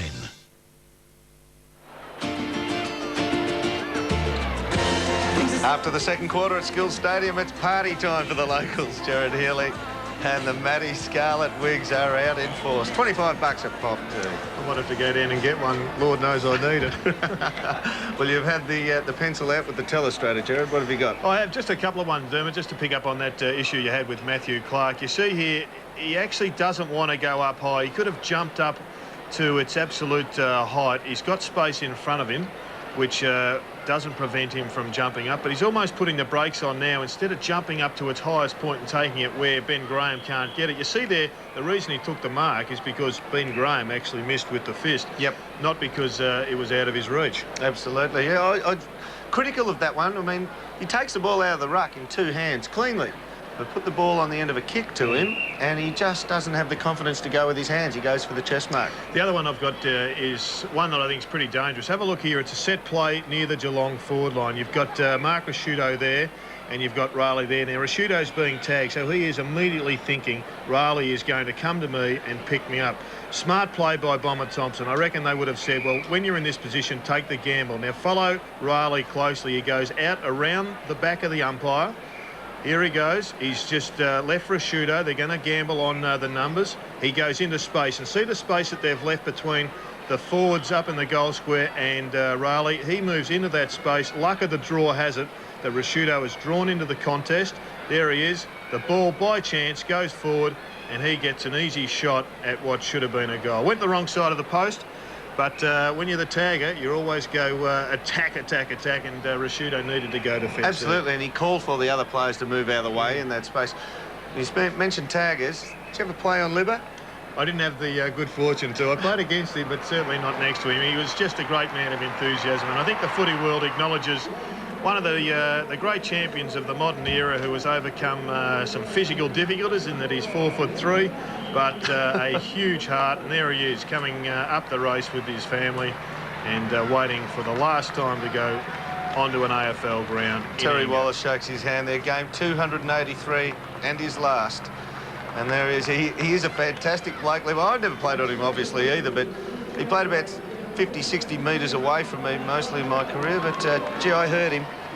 Did you? You got him, did you? He'd give you a spray from 60 or 70 away, and yeah, there was no mistaking who it was. That is fantastic. They're giving him a guard of honour there. Yep. And yeah, look, he's battled everything. He was discarded virtually. Yeah. In the year of the dog, a few years ago, they made that picture, and he was out, gone. He was having a dog of the year in the year of the dog, but a couple of knee reconstructions he's come back from, almost in record time. The short, stumpy legs, perhaps an advantage in that scenario. But what a magnificent banner.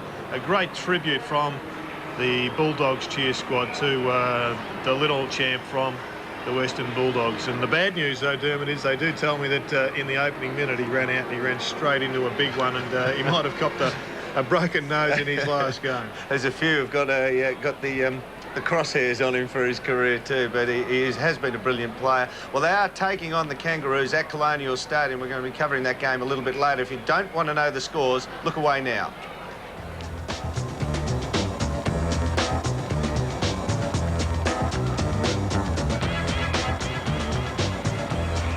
And the other game going on at Optus Oval, St Kilda 2 goals straight to Fremantle 3-4-22.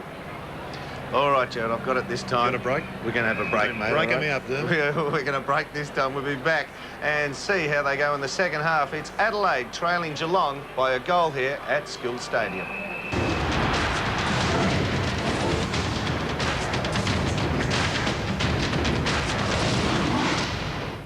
Nobody ever does it on a whim. This week Sandy Williamson decided to end her life. It's actually an extremely difficult thing to do.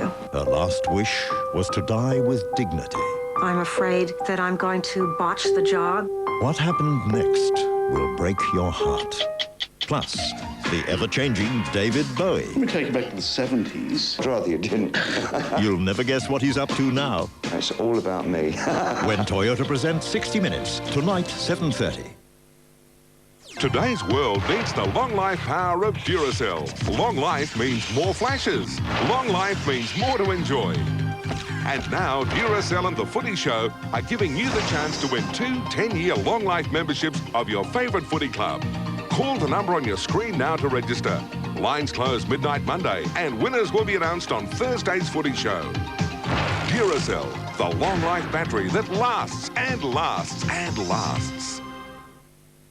Just arrived from France, direct into Truscott Hi-Fi, a new shipment of magnificent RCA Thompson TVs at greatly reduced prices. RCA Thompson 68cm true flat stereo TVs with teletext, $500 off. 76cm widescreen TVs with stereo sound and teletext, a huge $1,000 off. And RCA Thompson 68cm 100Hz stereo TVs, $600 off. Truscott Hi-Fi, Adelaide's lowest prices with up to 24 months interest-free terms.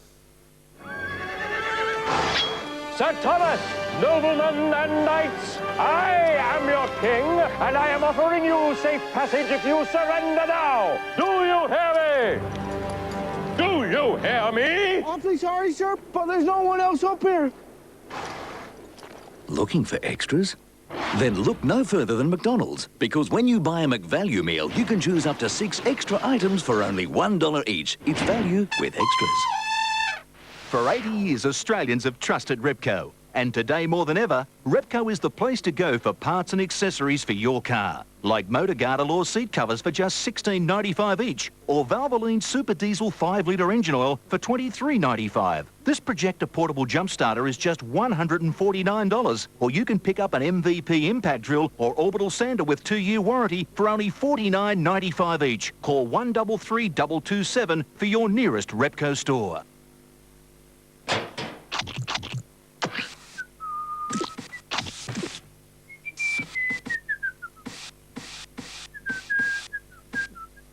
If you're taking on a home improvement project and need to know what to do next, call the Mitre 10 advice line.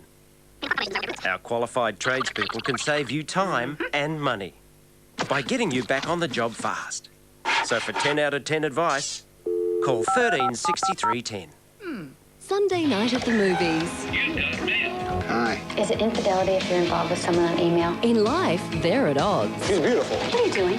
But she's a pill. Online, they're in love. Do you think we should... God. Meet. Tom Hanks. Why am I compelled to even meet her? Meg Ryan. What are you doing? That caviar is a garnish. In the romantic comedy of the year. He could be the next person to walk into the store. You've Got Mail, 8:30 tonight on 9.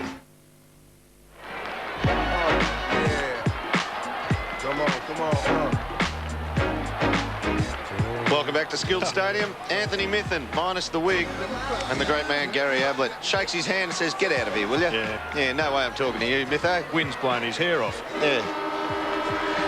Job's ahead of Adelaide now after a blistering first quarter. They're a goal down at the start of the third. Okay, Paul, just tell me when you feel a prick. McLeod starts outside the centre square once again. Biglands and King. They left off. Biglands into King, who got the palm. Bode, quick-fire handball, Goodwin. Kelly traps it, then steals it, tries to give it off to Johnson. Riccardi rides the bump. Turn, Johnson. Good start this, Burns. Corey. Back to Johnson. Likes them from the angle normally. Misses offline. And fair enough too, Cameron Ling putting his hands in the air and saying, what about in the middle here, young bloke? You've had a good start to your career, but don't get too far ahead of yourself. Play by the team rules, and that would have been a shot at goal for Cameron Ling. Edwards to bring the ball back into play. Margin out to 7 points. Biglan's the target. Johnson Sharks. Bode. Stingline from half back to half forward. Stevens with Scarlett wearing him still. Ball out of play in front of them all. And another ball in on the outer side, half forward flank for Adelaide. Done a great job, Matty Scarlett. Stevens, so dangerous. Only 4 possessions so far. Scarlett only the 2, but you take someone like Stevens out of the frame. McLeod shrugs an attempted tackle from Ling. Inside 50. No chance of a mark. Scarlett fist winning out, and now Crumbs. Corey and the boundary line. Saw McLeod just coast around that pack, and there was a man within a couple of metres chasing him, but the arrogance of him just to coast, because he knows that if that bloke steps up in his pace, he's got the pace to get away from any pursuer. Just arrogance the way he plays the game, which is brilliant. Binky to full forward now for Adelaide along with Burton. Ball to McLeod, and there's that arrogance and the pace. Burton's in the goal square calling for it. Ball in his direction. He might get the goal himself instead. Andrew McLeod, you are a sensation. What a goal. It takes it's an instinct to hit the ball at the stoppage, at the pack, to pick up and hit the ball at pace. And Krusty Bode, a little give out sideways. Jared Healy's a little bit dubious of the give. Well, he might have got a fist on it. But just the ability to go past the scrimmage at full pace. Getting it out, good vision. He is a star. It's a 1-point ball game. Biglands and King. King the takeaway. Wobbles to half forward. Race on. Burns. Stingline. Ball rolled to Steve Johnson. Knocks it to Clark. Crowell. Knocked it away from him. Enright. King plays for the free. It was there. Umpires his play onto advantage. Riccardi's on his left. Spears the ball towards Lord. Can't take the mark. Edwards just got a knuckle on it. Not enough to get it out of play. Lord's inside 50 to Clark. Wants to go the check side. Misses. Only behind. It's a good battle between Tyson Edwards and Aaron Lord. Both very competitive at ground level. You saw Edwards come across with the flying punch and the ball didn't go out. I think Aaron Lord's got his season-high handball talent. He's had 5. He's doubled his career talent. He does know where the goals are. Very capable player. Kane Johnson back to Bode. Set a half back. Bode goes with the long option, hoping for Stevens. Scarlett again. Stevens over it. King. McLeod. About to get caught. Stood up long. High kick inside 50 by Matner. Burton can't bring it down.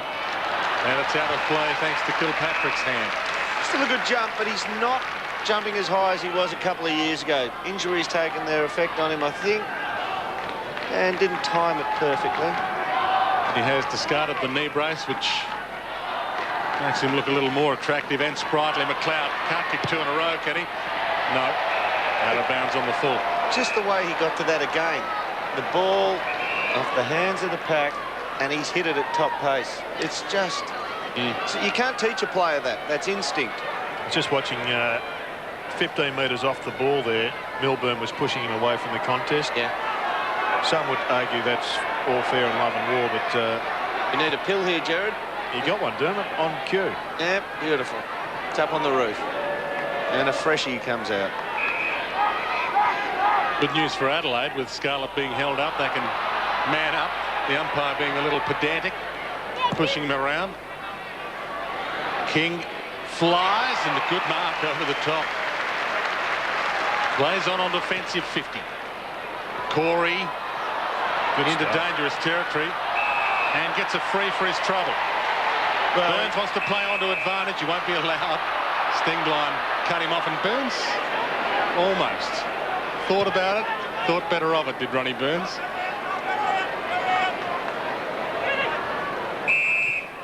Corey's chip kick in Johnson's direction. The leads come from inside 50. High kick. Kingsley will be the biggest of the flyers. Over the top. Couldn't take the mark. Edwards the crumb. Caught. And we'll get a ball up 40 metres out from Geelong's goal. With that mark from Stephen King on the half-back flank, a big contested pack mark. Geelong 9 in that statistic, and Adelaide only taken the 1 contested mark today. Over the top, Ling does a bit of ruck work. Can't knock it down to his team's advantage. Handball came from Binky to Johnson to Bode. The leads come. Rashudo, one of the leaders, in front. Leader in more ways than just the one. Scholl. Handball out wide. Kilpatrick. Mooney the target. Can't get there in front of Stengline, who didn't take the mark. Smart. Wobbles it to the wing. Rashudo can't bring the mark down, and is caught by both Corey and Kilpatrick. He dragged it in, and he pays full price. Well, he's dried up. He had 9 possessions halfway through the about 5 minutes into the second quarter. He's now stranded on 10 possessions, Mark Rashudo. It's a tough rule, that one, and occasionally there is a it's almost criminal that it gets paid against the bloke playing the ball, but it's better than having packs all over the place. Kingsley found Mooney, who goes wide, in fact goes too wide for anybody except the man 3 rows back. Free kick to Adelaide.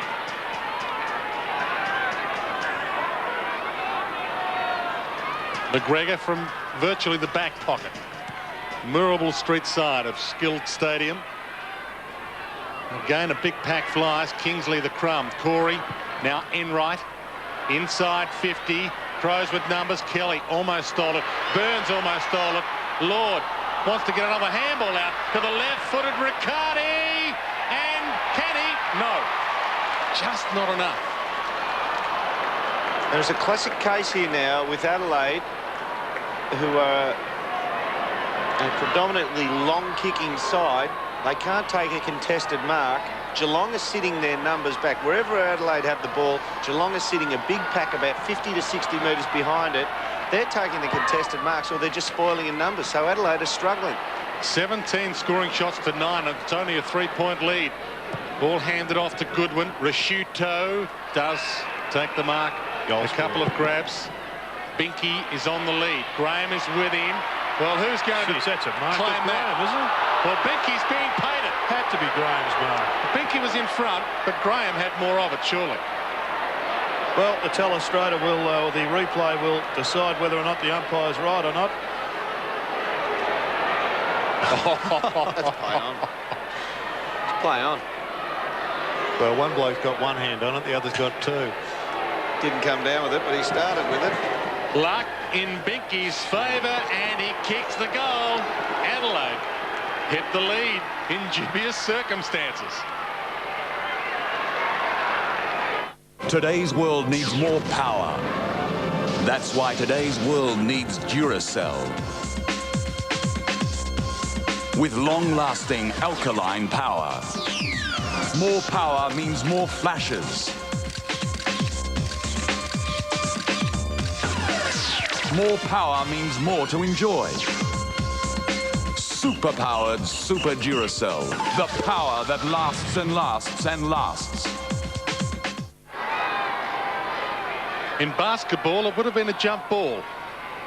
But in football, the umpire adjudicated a Binky mark, and the Crows have the lead back again. King. Kelly. Oh, crunch. John Copp got him high, got him hard. Play onto advantage. Scholl. From the wing, Kingsley takes the mark at half forward. Been pushed out to centre half forward now with Cameron Mooney having a spill on the bench after a stint in the ruck and up forward. Ball wide, inside 50 to Steve Johnson. Out of play. Yeah, Cameron Mooney, when he kicked that ball into the forward line a little while ago, I reckon that's play on. He slipped and on the ground by his own accord before the contact. Oh, hang on, I didn't see the hand there. Yeah, no, that's a free. Johnson, Steve, Riccardi, Corey, Chapman. Might have been a touch on the ball. Lord disposes of Edwards, and the ball out of play. Yeah, Cam Mooney, when he kicked the ball into the forward line about 2 minutes ago, he went down onto his haunches shortly after the next contest, and hasn't been any good since. We'll get Murtho onto it and find out what's wrong with him in a second. Biglan's down to Burns. Tries to conjure something up. Smart got a toe on it. Edwards caught. Handball to Stengline. Now Rashuto. The Crows are away. Bickley. In traffic, back to Rashuto. They have worked that magnificently. Kick wide to the advantage of either Kane Johnson or Stevens. In fact, they both combined, but are converged on. McLeod left it behind, and Enright mops up to Corey, to Clark. Cats on the counter-attack. Kingsley. Smart got a hand in the way. Stengline. Good tackle laid. Got the ball out, though. Biglands. Caught by Clark. It's hot in the kitchen at the moment, and we'll get a ball up. Down on the boundary line. Anthony, you've seen Mark Bickley spend a bit of time on the bench. He hasn't really had an impact on this game. Is there any suggestion of an injury? No, not from at the Adelaide camp at all with Mark Bickley, but Cameron Mooney in a spot of bother with an ankle. They're just re-strapping it now to see if they can strengthen up in some way and get him back out there. Corey may have got a free kick here. Behind the play. Joel Corey will kick it goal to perhaps put the Cats in front from a distance of about 40 metres out. Well, it was your man. You put the question on there, Mark Bickley. And, gee, that's pretty tame stuff. If there was a free kick for that. 21 touches. Another free that didn't necessarily have to be paid. And it's across the face. Maybe the football gods are here and didn't agree with the whistle on that one. It's another behind. And Geelong's inaccuracy may come back to haunt them. 7-11 to 9-1. Adelaide's accuracy keeping them in it. Now, this is the kick where Adelaide are getting tied up. Now, that's better because it's breaking up Geelong's line on them. If they can start chopping and changing it and running it out the other side, they'll get more space. Smart, McLeod and Edwards combining to get it to the outer side and get it to Stengline, whose kick was unorthodox but may be effective. Bickley. Bounces through half-back. Stevens and Scarlett again, and again Scarlett wins out. Umpire has deemed he held it long enough. They're well on top, the key defenders for Geelong. And they're running. Harley has some space for a second bounce if he wants it. Now Crow comes at him, but that releases Steve Johnson. Inside 50 wide, Kent Kingsley and Smart close to the boundary line, and Smart just rides him over the paint and will get a ball in. Experience there from Nigel Smart, who needs the Crows to make the finals to play his 250th game this year, this being his 243rd. Another stellar career. Rashuto took it out of the ruck, seeking the boundary line, but Ling stops it from travelling all the way. Handball to Kilpatrick. Handball back. Inside 50, wide. Forward pocket, Lord. Lord keeps it alive. Smart. Edwards. Sure. Caught in a good tackle. Gets it to Crowell eventually. Just in time. Rashuto to Kane Johnson. Half back. Crows are working overtime at the moment, and this is where they're breaking down. It's not as if Stevens isn't working hard. Matty Scarlett is equal to anything Stevens can dish him up in terms of movement or leading.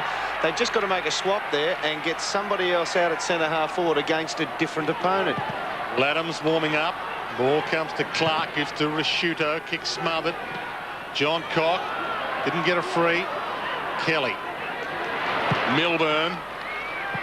Rolling ball to half forward. Steve Johnson looks around to see what the options were. Crowell out of play, and we'll get a ball in. In the first quarter, they started with Stevens and all their tallish forwards in the goal square, and they just had an open paddock there for Rashuto or mainly McLeod to work in, and that seemed to be more successful than what they're doing at the moment.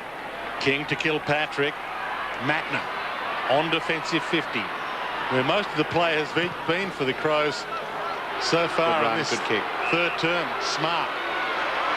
Can he find a target? Once again, Scarlett and Stevens, and that'll do for Scarlett. It's just got him covered for pace. Yep, he's equal to anything that Stevens can dish up to him, and Stevens doesn't know how to slack off. He's working his backside off. It's just that Scarlett's got him covered. Bickley off, as in Cameron Mooney on. Looks like Laddham's back on for the Crows. I think they've got to take Stevens into the goal square and get Rashuto one out as a centre-half forward, which he's played already, and that skirted the boundary line, almost out in the full, but just clipped a bit of the paint. Yeah, I'd prefer to see someone like Rashudo at centre-half forward against a better matchup, because they've gone to Stevens about 6 times, and Scarlett's gobbled him up on the lead every time. Back into play at half forward. Mooney back on after getting his ankle re-stirruped, but he can't break free and will get a bounce just outside attacking 50 for Geelong. Scarlett and Stevens, and also Milburn and Rashudo at centre half forward for the Crows now. Maybe you'll get your way, gentlemen. Stevens being sent back to the goal square. He has to. The message came out. Dermott said this. Gerrard said that. Ball back into play.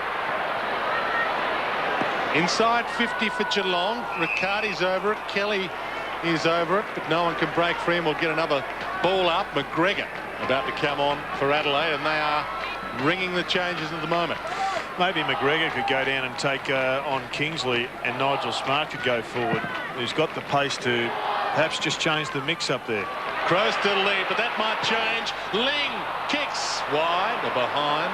Had a touch more time than he thought on his non-dominant side, though. He's been a fantastic player today. That was his 20th possession. Joel Corey, 22 off half-back and venturing into the midfield as well. So McGregor replaces Stingline. Hart. Yeah, with Mooney coming on, they needed a bloke with a little bit more size. McGregor flies for this, but King plucks it out of the air. Held it in one hand like Michael Jordan. Goes toward Corey. You'd have to question why you would kick the ball out straight to Stephen King. Every time. Inside 50 to Chapman. They're just too predictable, Adelaide, from the kick-ins. Every kick-in has basically gone, well, they've had 12 of them, and I would dare to say 10 of them have gone outside 50. And King and Mooney just double-team the ruckman target, and it's little wonder that they keep turning it over. Ayres, Reid, Jarman. Also Neil Craig was there in screen. Chapman kicks. And the Cats are back in front. If you call me right now on 131166, you can have 2 large pizzas and our new wedges with sour cream and sweet chili sauce for just $19.90 plus delivery fee. So pick up the phone and call me now.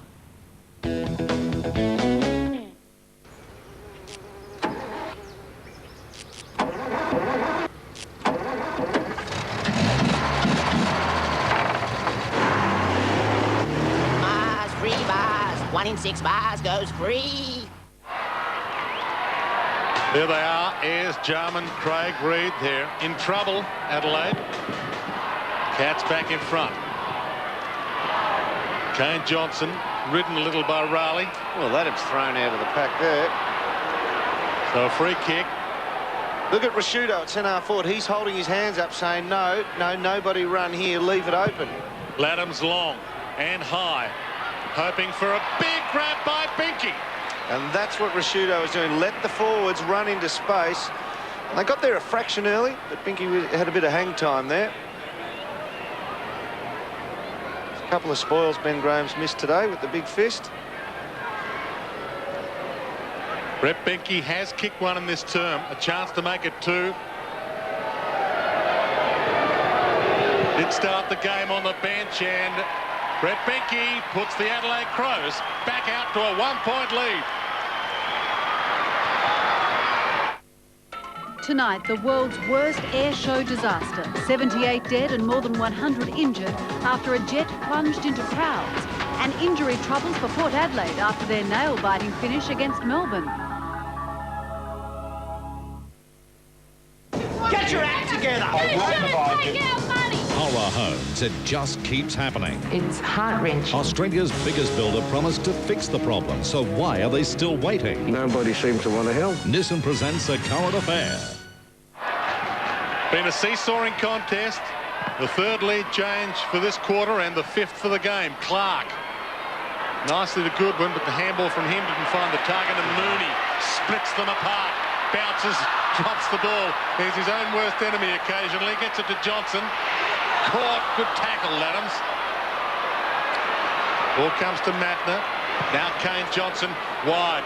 Crowell. Will it bounce nicely for him? It does. Goodwin. Can he generate something? It'll have to be good. Rashuto and Ling. Ball out of play, and that'll suit Rashuto because the Cats had the numbers. What Goodwin had to do there, kick while running backwards. If ever you can ever see anyone do that and hit the target, you have a player of exceptional quality. And Andy Goodwin did about as good as anyone could. Mooney still rucking. Ball somehow finds its way towards Corey. Enright, dangerous handball. Bowed. Good tackle laid, dispossessed. Enright shoveled it out. Laddams. Johnson, Goodwin. Spare man wide. Over the top to him. Long kick inside 50 by Scher. This time Becky can't mark. Graham gets there with a fist. Riccardi. Mooney. Over the top of Steve Johnson. They'll race back onto it. Boundary line might beat them all. It does. Good penetration by Mooney there on the non-dominant side. And that's that spoil we were looking at before. Jared Ben Graham got the fist on it that time, but had the clean run at it. Yep. Brett Burton off. Stengline on. So an attacker off and a defender on. Ball down to Hart. Dick smothered Ling. High to the goal square. Lord's got two to beat. Stengline gets back. Fly to the ball. Courage. They're just trying to open out their forward line, Adelaide. And they're popping Stengline down into defence, which means they're playing a five-man forward line. Edwards tried to find McLeod with a skimming pass. Enright. Kelly. Graham. Mooney. Bang. Oh, and he's not happy, Cam Mooney. Might give away a free kick here. Yep, he didn't want to know about that. And it was a legitimate crash. Adelaide could make something of it. McLeod towards Stevens. Tough one-to-half volley. Milburn. Scarlett. Now Mooney to make amends. Outer side looking for Kelly. Gets there. Open forward line now for Geelong. Riccardi. He can't half volley it. Kingsley. Handball up to Johnson. They've stepped up, Adelaide. He was crunched. Well, the scoreboard tells the tale. It's a one-point ball game. The stakes are high. A top four spot on the ladder is at stake here. Bow. They've stepped up their intensity here, Adelaide. Sure. Bounces through halfback. Doesn't want to give it away. Willy-nilly. Finds Johnson. That was willy-nilly. Graham to Scholl. Lord. Too far out for Lord to score. Kingsley's got room either side. He can't. Oh, I thought he was going to say he can't lead straight at him. That wasn't the best of all possible options. Cut off by Stengline. Gave to Johnson to Laddams toward Binky. Oh, it's a hold against the man in front. Well, Foster gets the free kick. It's Binky, who's been brought on, has kicked 2 goals, is now under Foster care, if you like. And Foster just got a hand on the ball then at the right time. The free kick towards Mooney. Ling. It's a good contest at the moment. Ling wide. The lead from Steve Johnson. Out of play. You often hear in recruiting terms, Dermot, the knock on recruiters for going for athletes as against footballers. Well, I reckon Cameron Ling is the classic non-athlete who's just a genuine footballer. Smart player. He's turned himself into an athlete. He's got enough athleticism to get by, but he started off as a forward, key forward, and he knew he had to get better in the middle. Johnson. Riccardi wide. A behind opportunity there. It's the second time that Geelong have gone forward in their forwards and blazed away. Steve Johnson only a couple of minutes ago used one of his men, his teammates, as cannon fodder instead of sucking Nigel Smart to him and laying it off. And then Peter Riccardi, experienced player, he had them cold and didn't lay it off. Scores a level. Long again. Smart. Again in King's direction. Clark's with him. So's Corey. Ball falls close to the boundary line, and Stengline and Chapman, they're all there. Ball finally out of bounds on the full, and that is... Just put so much pressure on them because Geelong have got the big numbers across half-back, just outside 50 on the kick-ins. Geelong's advantage as Graham gives to Ling, the man Jared was just telling you about. Didn't want to get onto the left foot, gave it back to Graham. Throw. And a throw. He's hurt his hand there. I reckon McLeod's accidentally kicked him in the hand on the way through. 50 here. Play on to advantage. The umpire waved his hand. Hart. Rashudo. First mark in that area. Inside 50. 1-2 grabs to Edwards. It was the first mark by Adelaide that Rashudo won on the lead, taken in the domain of the centre half forward area. And albeit the first one, it's the first set shot they get on goal for the last 20 minutes. And they push Tyson Edwards forward, trying to just change the mix. There's the throw. Ooh, had he not thrown it, he would have got a free maybe for a push in the back. Edwards to give the Adelaide Crows the lead. You mentioned Ling.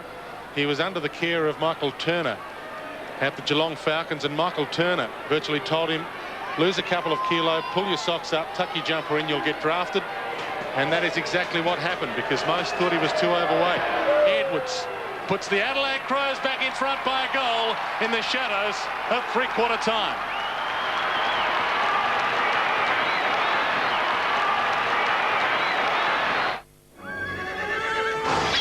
Sir Thomas, noblemen and knights, I am your king, and I am offering you safe passage if you surrender now. Do you hear me?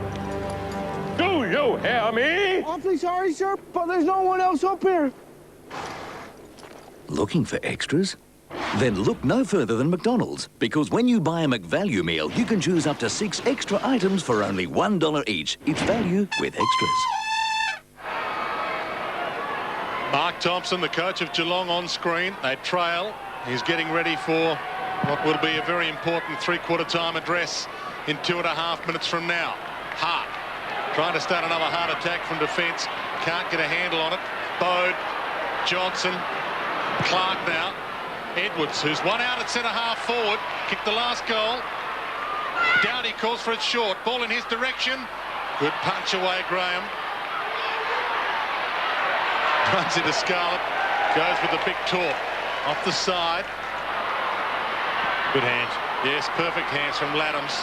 Got the handball out. McLeod receives from Crowell. Inside 50 to Stevens. And with Scarlett, when he takes him back to the goal square, he loses him a little bit in traffic on that lead. That's the first time he's got a drop of a couple of metres. Whereas at centre-half forward, one out, Scarlett just fixes the sights on him and gobbles him up on the lead. But through the traffic, he lost him then. Mitho, looks like Bomber Thompson thinks it's time for a bit of Ronnie Burns magic. Yeah, Ronnie onto the ground, and interesting Aaron Lord off. Let you call this one. The breeze, that Zephyr just pushed that a little left. That is the direction of the breeze, and the Adelaide Crows don't get full points. They lead by 7 points. Anthony Mithen. Yeah, Goodwin being isolated down into the goal square, trying to get away from Cameron Ling. Ling on Tyson Edwards was probably a matchup that Gary Ayres would like at this stage across half forward for the Crows. It's interesting that we've seen lots of small forwards come in, change the way footy's played. Yep. And what Gary Ayres is doing, he's doing exactly the same at centre-half forward. Everybody back and just trying to isolate Cameron Ling against a smaller, more mobile player across half forward. Scholl with just seconds left on the clock to the wing. Clark punches it back to the danger zone well. Stevens. Handballs back to Johnson. Still time for the Crows. Dowdy wants to play on. Inside 50. You spotted him, Dermot. And luckily for Adelaide, so did Dowdy. Gary Ayres looks up at the clock there. He knows it's time to get up out of the seat. There he goes. And get down to the boundary line, because the rest of the time will be gobbled up by the procedure. Kicking for goal for young Johncock. Every kick of a game important, but those kicks taken on sirens before breaks of ultra importance. You can see the seconds ticking down on Johncock's kick. Starts it right and cannot bring it back enough, and a reprieve for the Cats. Adelaide's inaccuracy on the siren. And at three-quarter time, gentlemen, it looks as if the Cats might be coming home to the scoring end. Absolutely. To the left-hand side of screen all day, there's only been 4 goals kicked, and to the Reg Hickey stand end, the right-hand side, 15 goals have been kicked, and that's the way the Cats will be coming home. They're 8 points behind here at three-quarter time. 8-13, 61.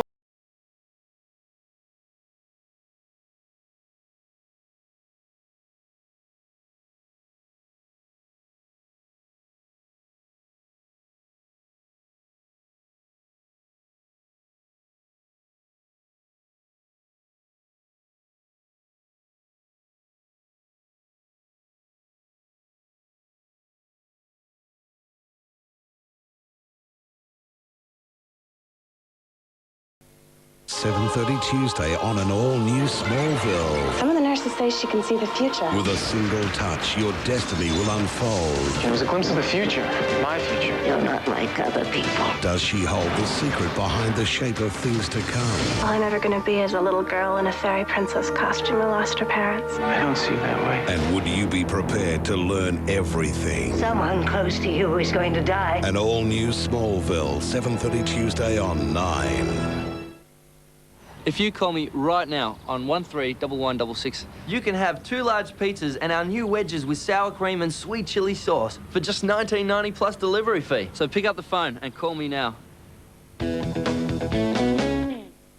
Just arrived from France, direct into Truscott Hi-Fi, a new shipment of magnificent RCA Thompson TVs at greatly reduced prices. RCA Thompson 68cm true flat stereo TVs with teletext, $500 off. 76cm widescreen TVs with stereo sound and teletext, a huge $1,000 off. And RCA Thompson 68cm 100Hz stereo TVs, $600 off. Truscott Hi-Fi, Adelaide's lowest prices with up to 24 months interest-free terms.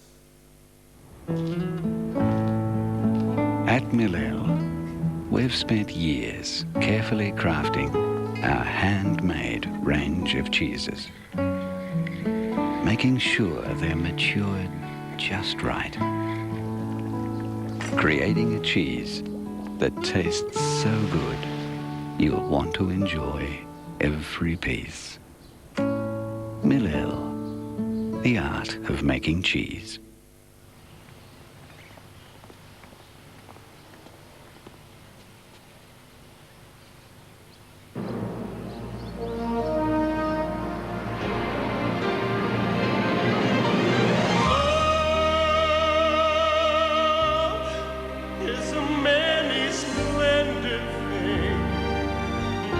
Found a house and lost your heart?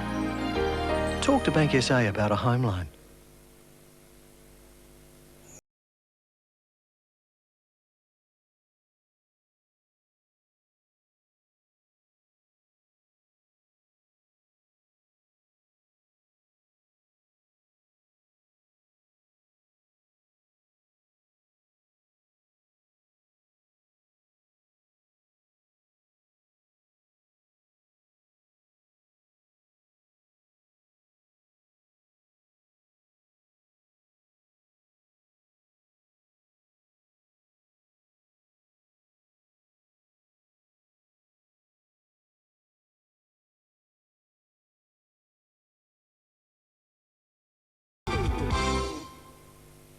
Tuesday, in the seductive world of a supermodel, beauty is cheap. Yesterday, she was hot property. Today, she's disposable. And it's time to take out the trash. Now, a glamour girl is dead on the streets. But who led her to the slaughter? For every piece of meat, there has to be a butcher.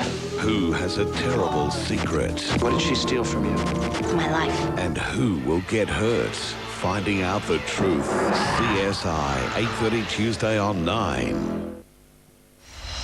This AFL coverage proudly brought to you by Holden Retailers, Cadbury Dairy Milk and the Navy, Army and Air Force.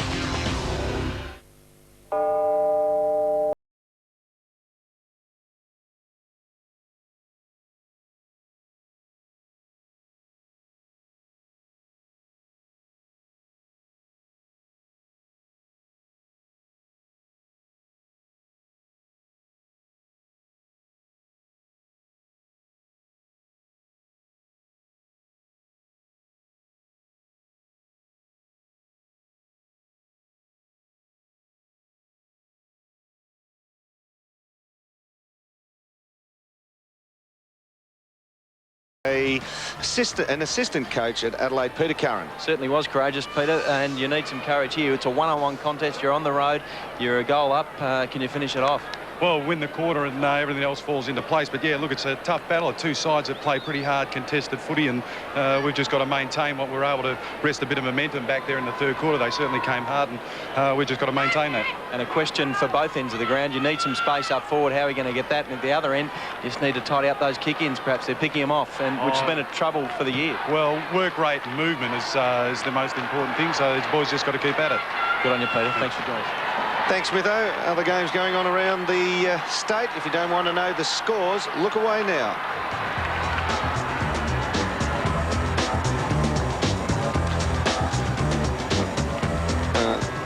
That was the Western Bulldogs and the Kangaroos, and St Kilda taking on Fremantle at Optus Oval. 4-3-27 the Saints trail. Fremantle 6-6-42.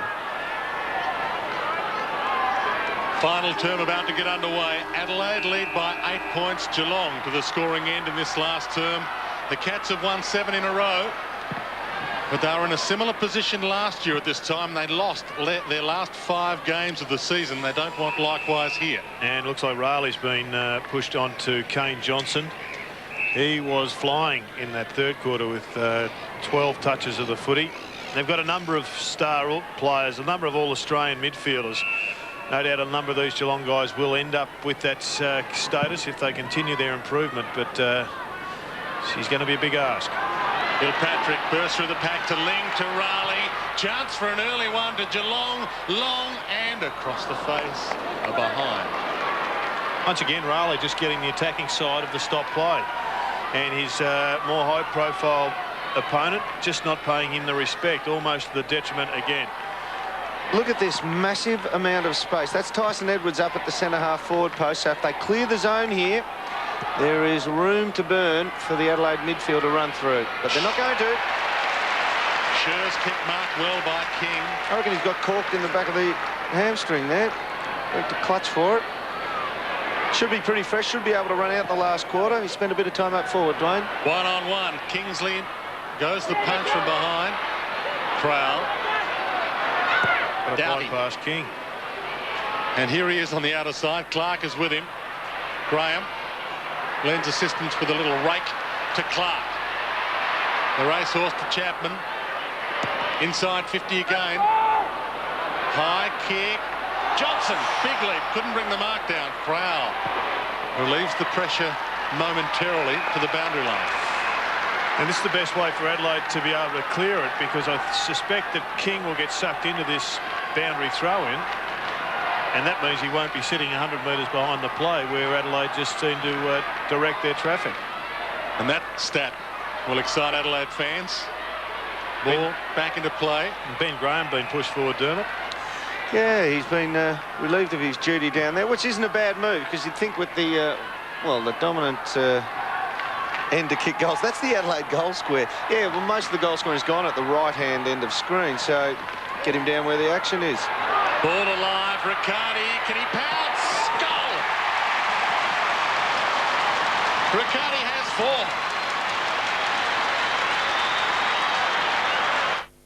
4. I mean, I had no experience or anything, but you know, after 3 months of training, I was a qualified Army driver with a guaranteed job, and my career was up and running. If you want to watch the footy on a huge 80cm LG TV with a surround sound DVD stereo system like this, call me now on 131166, and every time you order delivery, you're in with a chance to win one of 50. Be quick!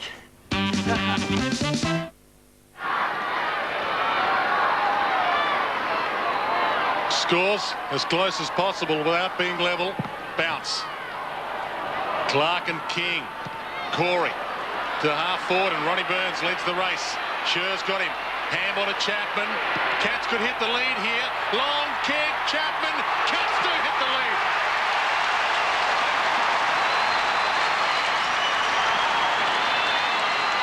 Centre bounce clearance, Stuart. Yeah.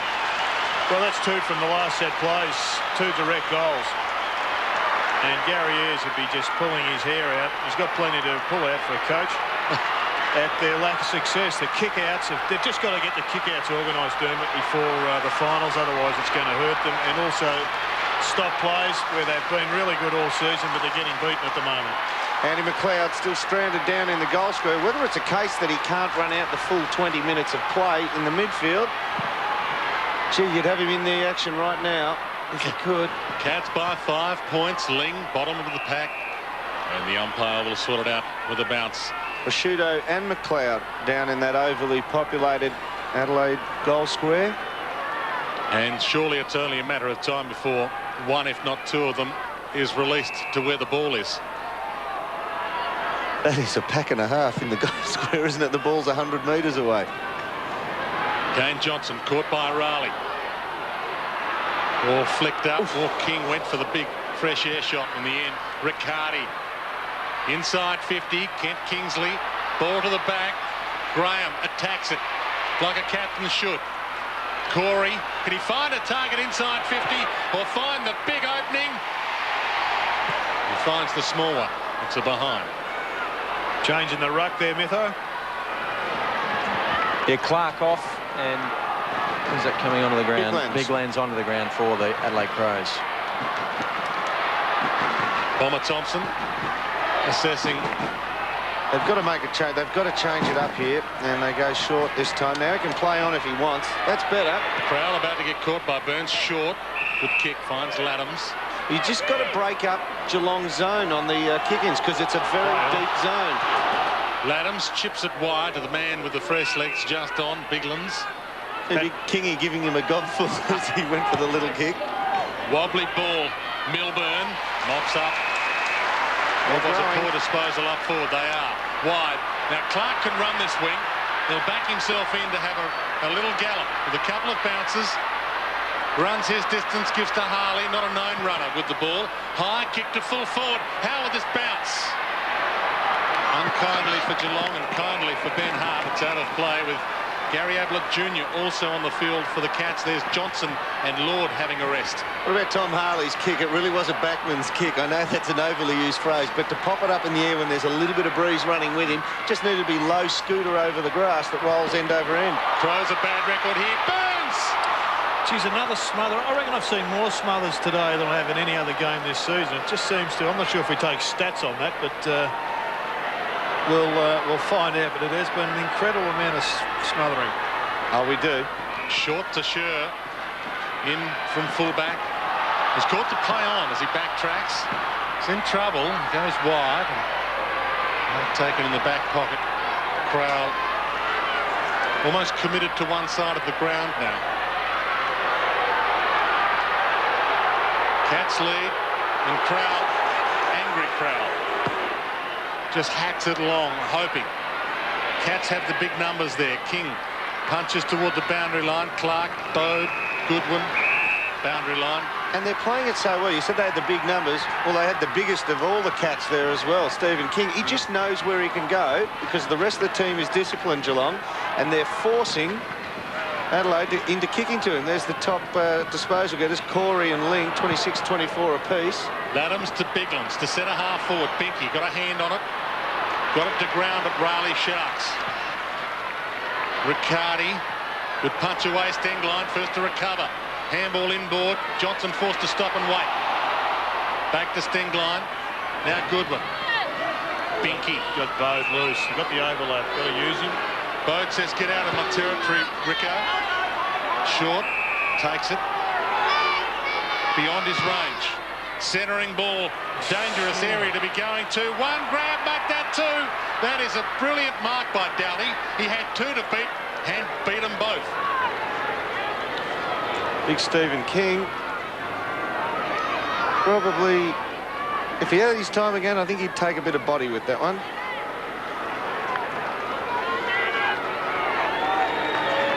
So Doughty lines up. The kick will come from just inside 50 to keep Adelaide's hopes of a rare victory at Skill Stadium alive, and no doubt for Doughty through the middle. Just arrived from France, direct into Truscott Hi-Fi, a new shipment of magnificent RCA Thompson TVs at greatly reduced prices. RCA Thompson 68cm true flat stereo TVs with teletext, $500 off. 76cm widescreen TVs with stereo sound and teletext, a huge $1,000 off. And RCA Thompson 68cm 100Hz stereo TVs, $600 off. Truscott Hi-Fi, Adelaide's lowest prices with up to 24 months interest-free terms. And danger time for the Crows. They obviously know that they've got to pounce now, and the captain, LaRue, has gone into the centre bounce. With McLeod. Bounce the restart play. It's a one-point ball game. Kelly, Enright, Chapman, Enright again. Ling waits under. Can't get a go at the ball while it was in the air, but it found him after the bounce. Kent Kingsley, inside 50 to Ablett Jr. And he creates something. They love him here. He gives it to Burns. They love him as well. Back to Ablett Jr. They will absolutely roar. It's a throw. Got to say one thing, Mark Rashudo. It's a throw. It's a throw. Yeah, but Mark Rashudo, before that, he turned like the Queen Mary then. Yeah. Absolutely had the turning circle of the Queen Mary. Ooh. It's a good get by the umpire. No reason why Ronnie had to open his hand, but he did. And the umpires here teasing fate by giving a free kick after Ablett Jr.'s kicked the goal. And Gary Senior doing the right thing by a fan. I'm sure he'd like to be watching the game. I'm sure he would, but that is nice to see. He's had a checkered pass, but nothing but goodness there. Riccardi to half forward to Ablett Jr. Half back flank, and the Crows need a few more gutsy marks like that to stay in touch. Well, that stature and that type of mark is a bit of Dean Laidley about that. Biglands rises, can't mark Kilpatrick. Crumbs to Enright. High kick back toward the danger zone. Graham getting back. Ablett Jr. to shove. Keeps it alive. Back to Graham. Half held, not in possession. Umpire gives Sure the benefit of the doubt. Tunnel ball. Rashudo caught. Ronnie Burns. Toward Chapman. Hart. They're over him. He's got it. He's got it. Oh. Umpire says he will bounce. Mark Rashudo took on a tackler there, just tried to bull his way through there. I reckon Ronnie Burns hasn't learned his lesson. He shoveled that last one out.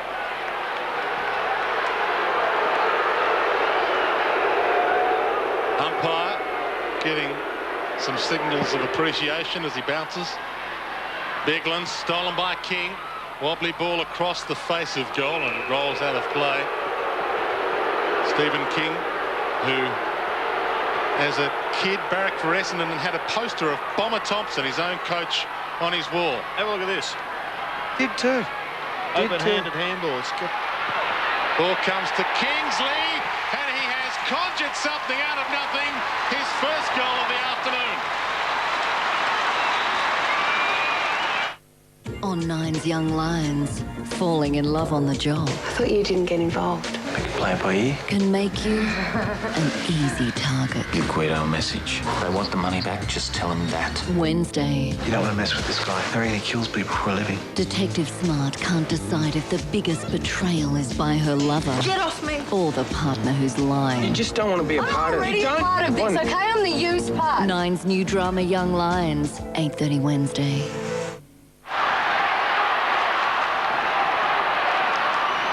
And the great man rises. Stands and applauds that Kent Kingsley goal. And that's Kent Kingsley's 50th goal of this AFL year. Still a chance to win the Coleman medal. Bigger things at hand now, though. Rashudo. Binky. Big fly. Couldn't mark. Edwards. It's the shepherd from John Cock. Wobbly kick towards Rashudo, who spent a lot of pennies this afternoon. He's a tired man. Kelly. Toward half forward, Sure in the right place at the right time. Binky, hard end. Oh, that's almost, that should have been a mark, surely. He had control of it. Gets a kick, but it's not where he wanted it to go. Milburn. Kilpatrick. Geelong with the run at the moment. Clark. Ablett Jr. Will not clear of both of them. Clean bowls, Chapman. Everyone. Biglands. Kane Johnson. Caught by Chapman. And that push on the kick, just enough to see something rather spectacular from Corey. Half-back flank. Kicks toward Kelly. Over the top, Ling. Wearing a clean jumper this afternoon after having one dirtied a couple of weeks ago. Kelly. Good hands. Kilpatrick. Back to Ling. High kick. Ablett Jr. might get the run at this. And he does mark it. Over the top to Clark. Long kick to the goal square. Kent Kingsley. Smart rushes it through for a behind.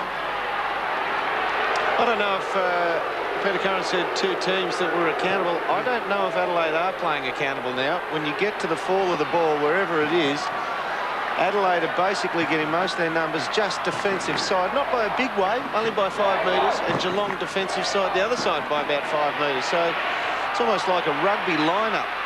Hart, long kick, Stenglein did brilliantly there. To Doughty, didn't do so well slipping. McLeod. And the Warrior generates something. Towards half forward. Ball clean bowled to Couple and coming up with it Foster. And they have the spare man in the middle. It's Kelly. Clark's calling for it on the wing. Gets it. Goes with a high bomb in the direction of Kent Kingsley. Can't gather. Graham caught.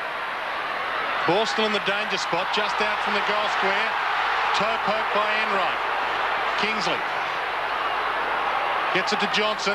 Now back to Enright. That's a very high kick towards goal. It's just offline. Well, the crowd restless again. Peter Riccardi was grabbed.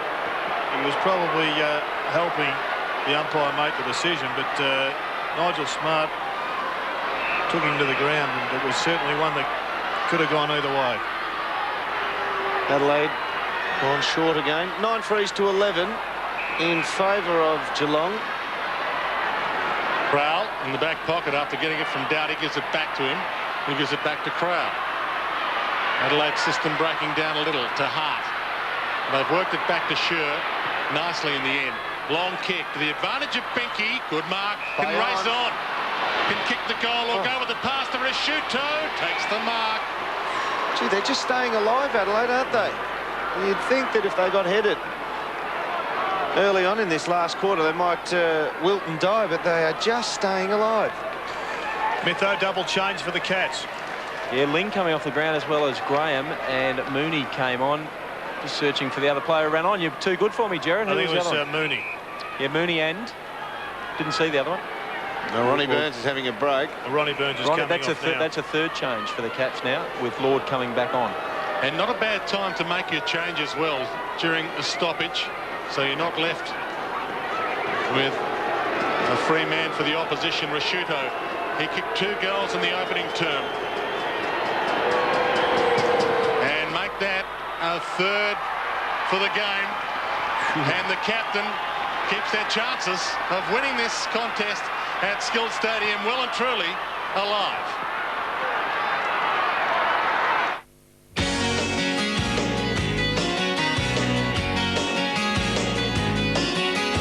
Look around your world, pretty baby. Is it everything you hoped it'd be? Is there something wrong and you can't put your finger on it? Right time to roll to me. Holding Sophia gives you room to move. Roll to me. Roll to me. Cats cling to a 3-point lead. King in the ruck, knocks, well, by a fingernail down to Riccardi, who can't break free. You can see the big Warrior tattoo on Andrew McLeod's shoulder. It's the tribal headdress. I think it's called a dore. D-O-R-E. I don't know if I've pronounced it right. Andy will give it to me if I haven't. King would love this now, being able to stand side on. This will suit him better for a clearance here. He might even go for the snatch out of the ruck. Clark front position. Got the hand on the ball. Bickley just off the side, but Doughty steals it. High towards attacking 50. Cats had the numbers, but they all went to spoil. Edwards stayed down. High kick towards the goal square. One-on-one, the Roo! Yep. Good call, Jared. He had him. As soon as that ball was in the air, he had the best position because it was going long. And I thought Glenn Kilpatrick did pretty well against the strength of Mark Risciuto to stay in the contest. In fact, it's Joel Corey. It just identifies where the drop zone is going to be and uses his body strength to hold that area clear.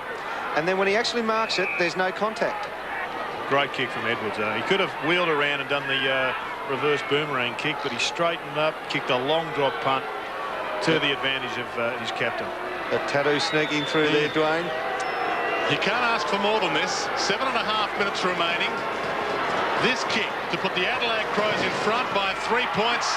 Risciuto has 4.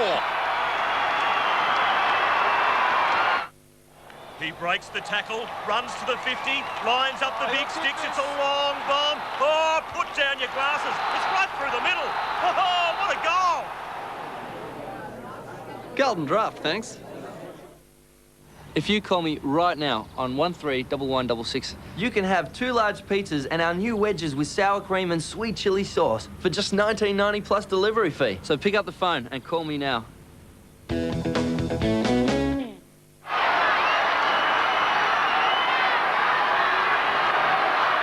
move has been made. Milburn onto Rashudo. Corey sacked from that job. Ball back in the middle. Crows by 3 points. Stengline, all-important takeaway. Can't be achieved. We'll get another bounce. Just in the last couple of bounces, they've done better, the Crows, to get the clearances away. Big Ones is now in the ruck. Mooney gets the slap. Chapman. Ball just sat on its end. Mattner tackled him, not in possession. McLeod takes advantage of a little piece of luck. Wide ball. Binky, Graham. Cats will be happy with the boundary line here. Graham. Well, he takes them on. Run into a bit of trouble. Corey caught by Rashudo. What a tackle. Did he have prior opportunity? That's the question. No, it was a good decision from the umpire. He was under pressure from the word go. He was being sweated on by one of the better assassins in the game. He would have been tossing up in his mind then, shirt front or tackle. And at this stage of the game, he was thinking containment, keep the ball in the forward line. That's his 5th tackle. Their 1%ers have been outstanding today. That's over the top. That's got to be a free kick. Mattner tackled Chapman too high, according to most. But again, the Crows the benefit of the doubt. Gee, Rashudo's first quarter and his last quarter is something to put into the textbook, aren't they? There's something right about. A bit at stake here. This could shape the way the finals are played. Well, the winner could finish top 4, will be top 4 tonight. The loser still a chance to miss the finals altogether. Well, you look at it, and, well, the side story is that Adelaide haven't signed Gary Ayres, and some suggest that they're waiting to see how this season pans out, so it could be a future here on the line in this last 6 minutes. Gary Ayres on the line in more ways than one. Ball bounced. Mooney. McLeod lurking. Milburn to Chapman. Wobbles the ball to the outer side. Doughty. First there if it stops for him. It doesn't. And it's an out of bounds on the wing. 3-point lead to Adelaide. Raleigh just stretching the hamstring, thinking about coming back on. We are into time on. Final term. Mooney out of the ruck. Caught. Umpire says too high.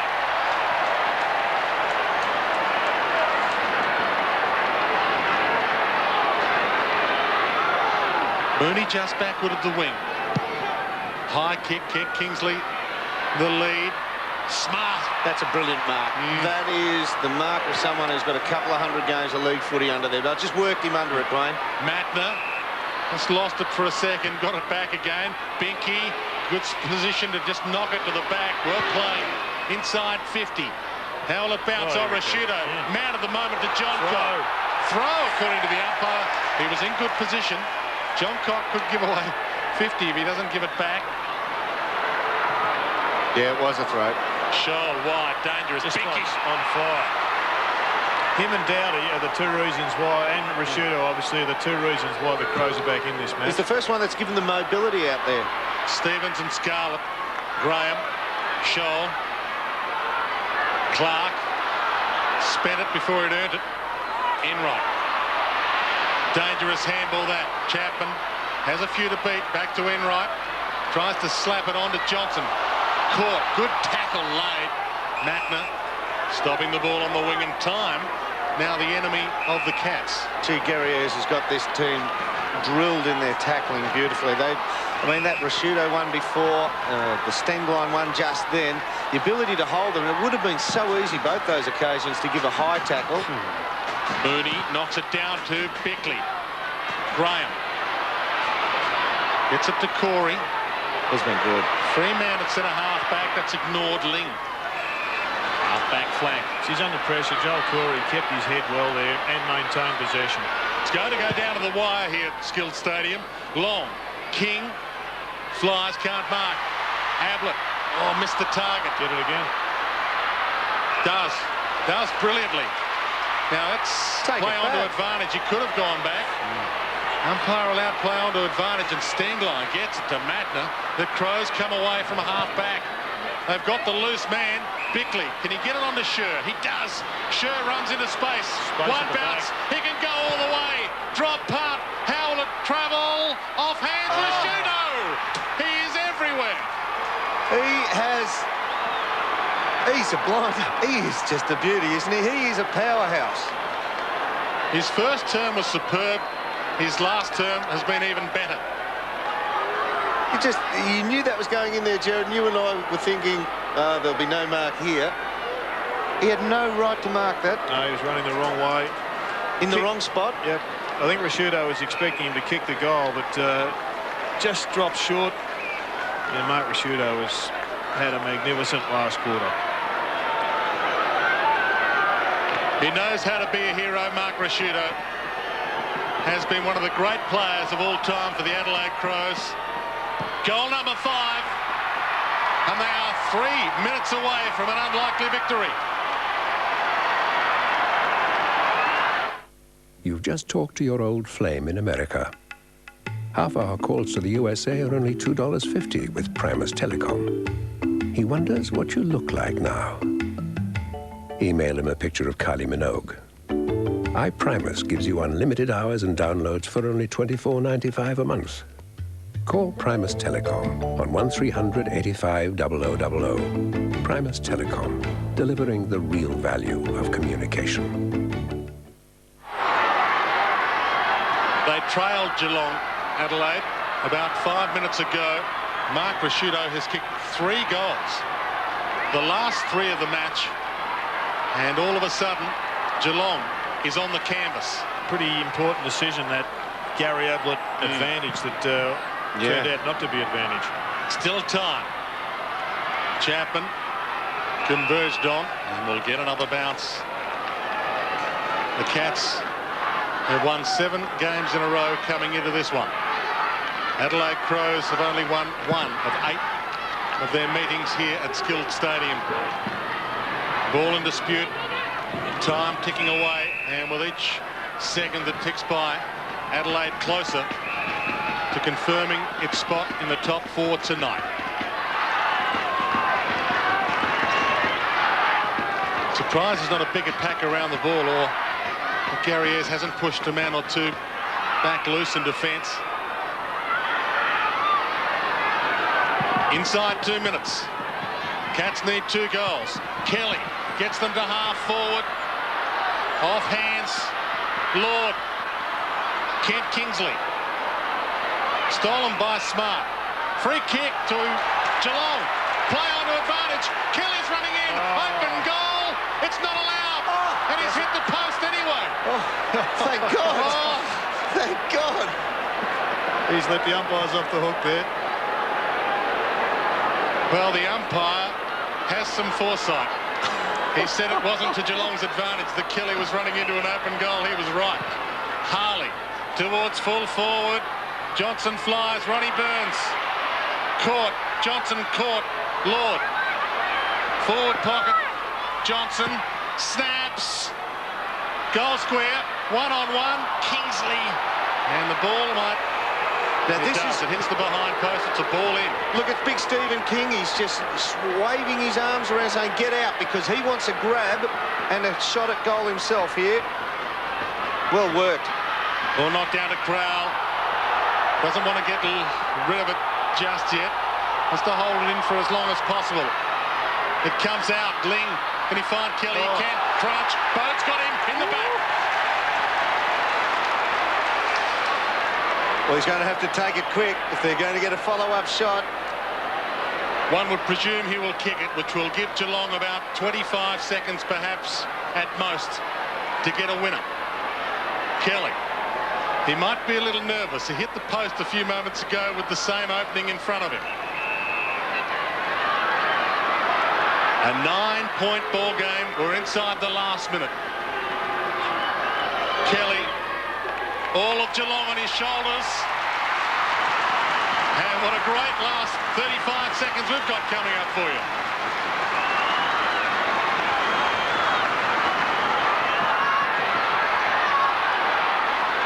Well, Crusty Bode, he saw it coming out there, and he lined up that tackle from about 20, got into too much pace. He didn't actually fall over him and press him into the ground. It's just his weight, momentum shoved him forward in the back. The Crows have got lots of players in defence, and Geelong are rightly pushing all their blokes up onto the half-forward line, trying to clear some space with Riccardi one out in the goal square. If they get a clearance here, Adelaide, they're going to have to go sideways. They're playing a two-man forward line. So the bounce. Edwards, the all-important takeaway, but they've got the numbers. Kilpatrick. Time ticks by. Kilpatrick, centre half back. Must go down the corridor, he knows it. They need a grab. Kingsley flies, can't mark. Kelly, Kingsley. This will suit Adelaide. Yes, a pack forms, and more seconds will be sucked off the clock. And big Stephen King, he'll just say, get away, let me get a quick grab at it so I can pluck it out of the air. Got to take players away from it, don't they? Geelong have got to get players out of this congestion. Get a secondary bounce. Well done, Big Lens. Kelly gets the takeaway. Can someone mark it for the Cats? Off hands, Smart. Half back, goes for the boundary. Out of bounds on the full. Doesn't matter. So the Cats will need a mark from this kick. Is there time? Unless there's a 50. Corey. High kick, can they get the mark? No! The Crows hold on. And Gary Ayres, at his old home ground, just letting one or two of the patrons here know that the Adelaide Crows have achieved a rare victory at Skilled Stadium. Well, I've sat in that box next to it, and I've seen some of the punishment verbally that the visiting coaches take. And Gary Ayres, this would be just about his sweetest win here. And Mark Rasciuto, what a man to lead them. As the umpires come off, you can hear the boos in the background. It's a great victory by Adelaide, though. They were shot for all money early in the last quarter, but led by their captain, they have come back and pulled off one of their great victories. They've only won twice, I think, now in 10 goes down at Skilled Stadium. And, well, one of those spectators got it wrong there, Dermot, because they've actually lost Geelong by 3 points, and the spectator was telling Gary Ayres it was only 2 points. Yes, it was 2, and Ayres equal to the task. Here he is, out on the ground, Gary Ayres. Anthony Mithen's down there. Yeah, thank you, Dermot. I think Gary Ayres is coming our way to pat Mark Rasciuto on the back. He was pretty pumped up in the box up there, Gary Ayres. He's approaching. Last quarter, mate. Well done. It's a good game for us today. Geelong have improved a hell of a lot since we played them in round 2, and they kept coming at us all day, and they probably should have beaten us if they kicked straight, but it was a good comeback by the boys, and hopefully will help us get the top 4 spot. Well, you've nearly cemented a spot in the top 4 now. You can think about that anyway, can't you now? Well, I wouldn't say cement, but we've put ourselves in a position that we can get there. So we've got some tough games coming up. We've got Sydney and Sydney next week, so we've just got to keep on going, but it was a good win by the boys. You've kicked 5 off your own boot. Your personal form has been sparkling this year, and you made your own space up forward, didn't you? The forward line structure for Adelaide. We started winning it out of the centre again, and that's what makes a difference. I think in the middle part of the game today, we went a bit stagnant, and we didn't move the ball on quickly, and we don't play our best footy when we do that. So today was good, as I said, and I'm just wrapped that we come down here to Geelong and got the points. I reckon Azzy might want to give you a hug, so I'll let you go and join him. Good on you. Thanks, Rick. Thank you. Good on you, Anthony. Well done to Mark Rasciuto there. And Gary Ayres, the emotion of him when he ran out there and just hugged. He didn't care the cameras on. I mean, footy takes you so many places, Dwayne. And of all the blokes I've met in league footy, all the blokes I've seen in league footy, he is one of the best guys you would ever meet. He's so happy about a win here. And there's the 2 point. I don't Johnny know. Reeves enjoying it. It might get investigated, but gee, what a fantastic victory, given that it was his old hometown for a while here, Gary Ayres, and they should chair Mark Rasciuto off. He is one of the dreams of the competition, and his performance in that last quarter is the equal of any performance in a quarter this year. It was startling, wasn't it? You talk about stanzas of football that turn a season, and Mark Rasciuto's last quarter was simply awesome. We'll be back after the break here to round up. It was Geelong 12-18-90. Fell away in the end to Adelaide, who come away victorious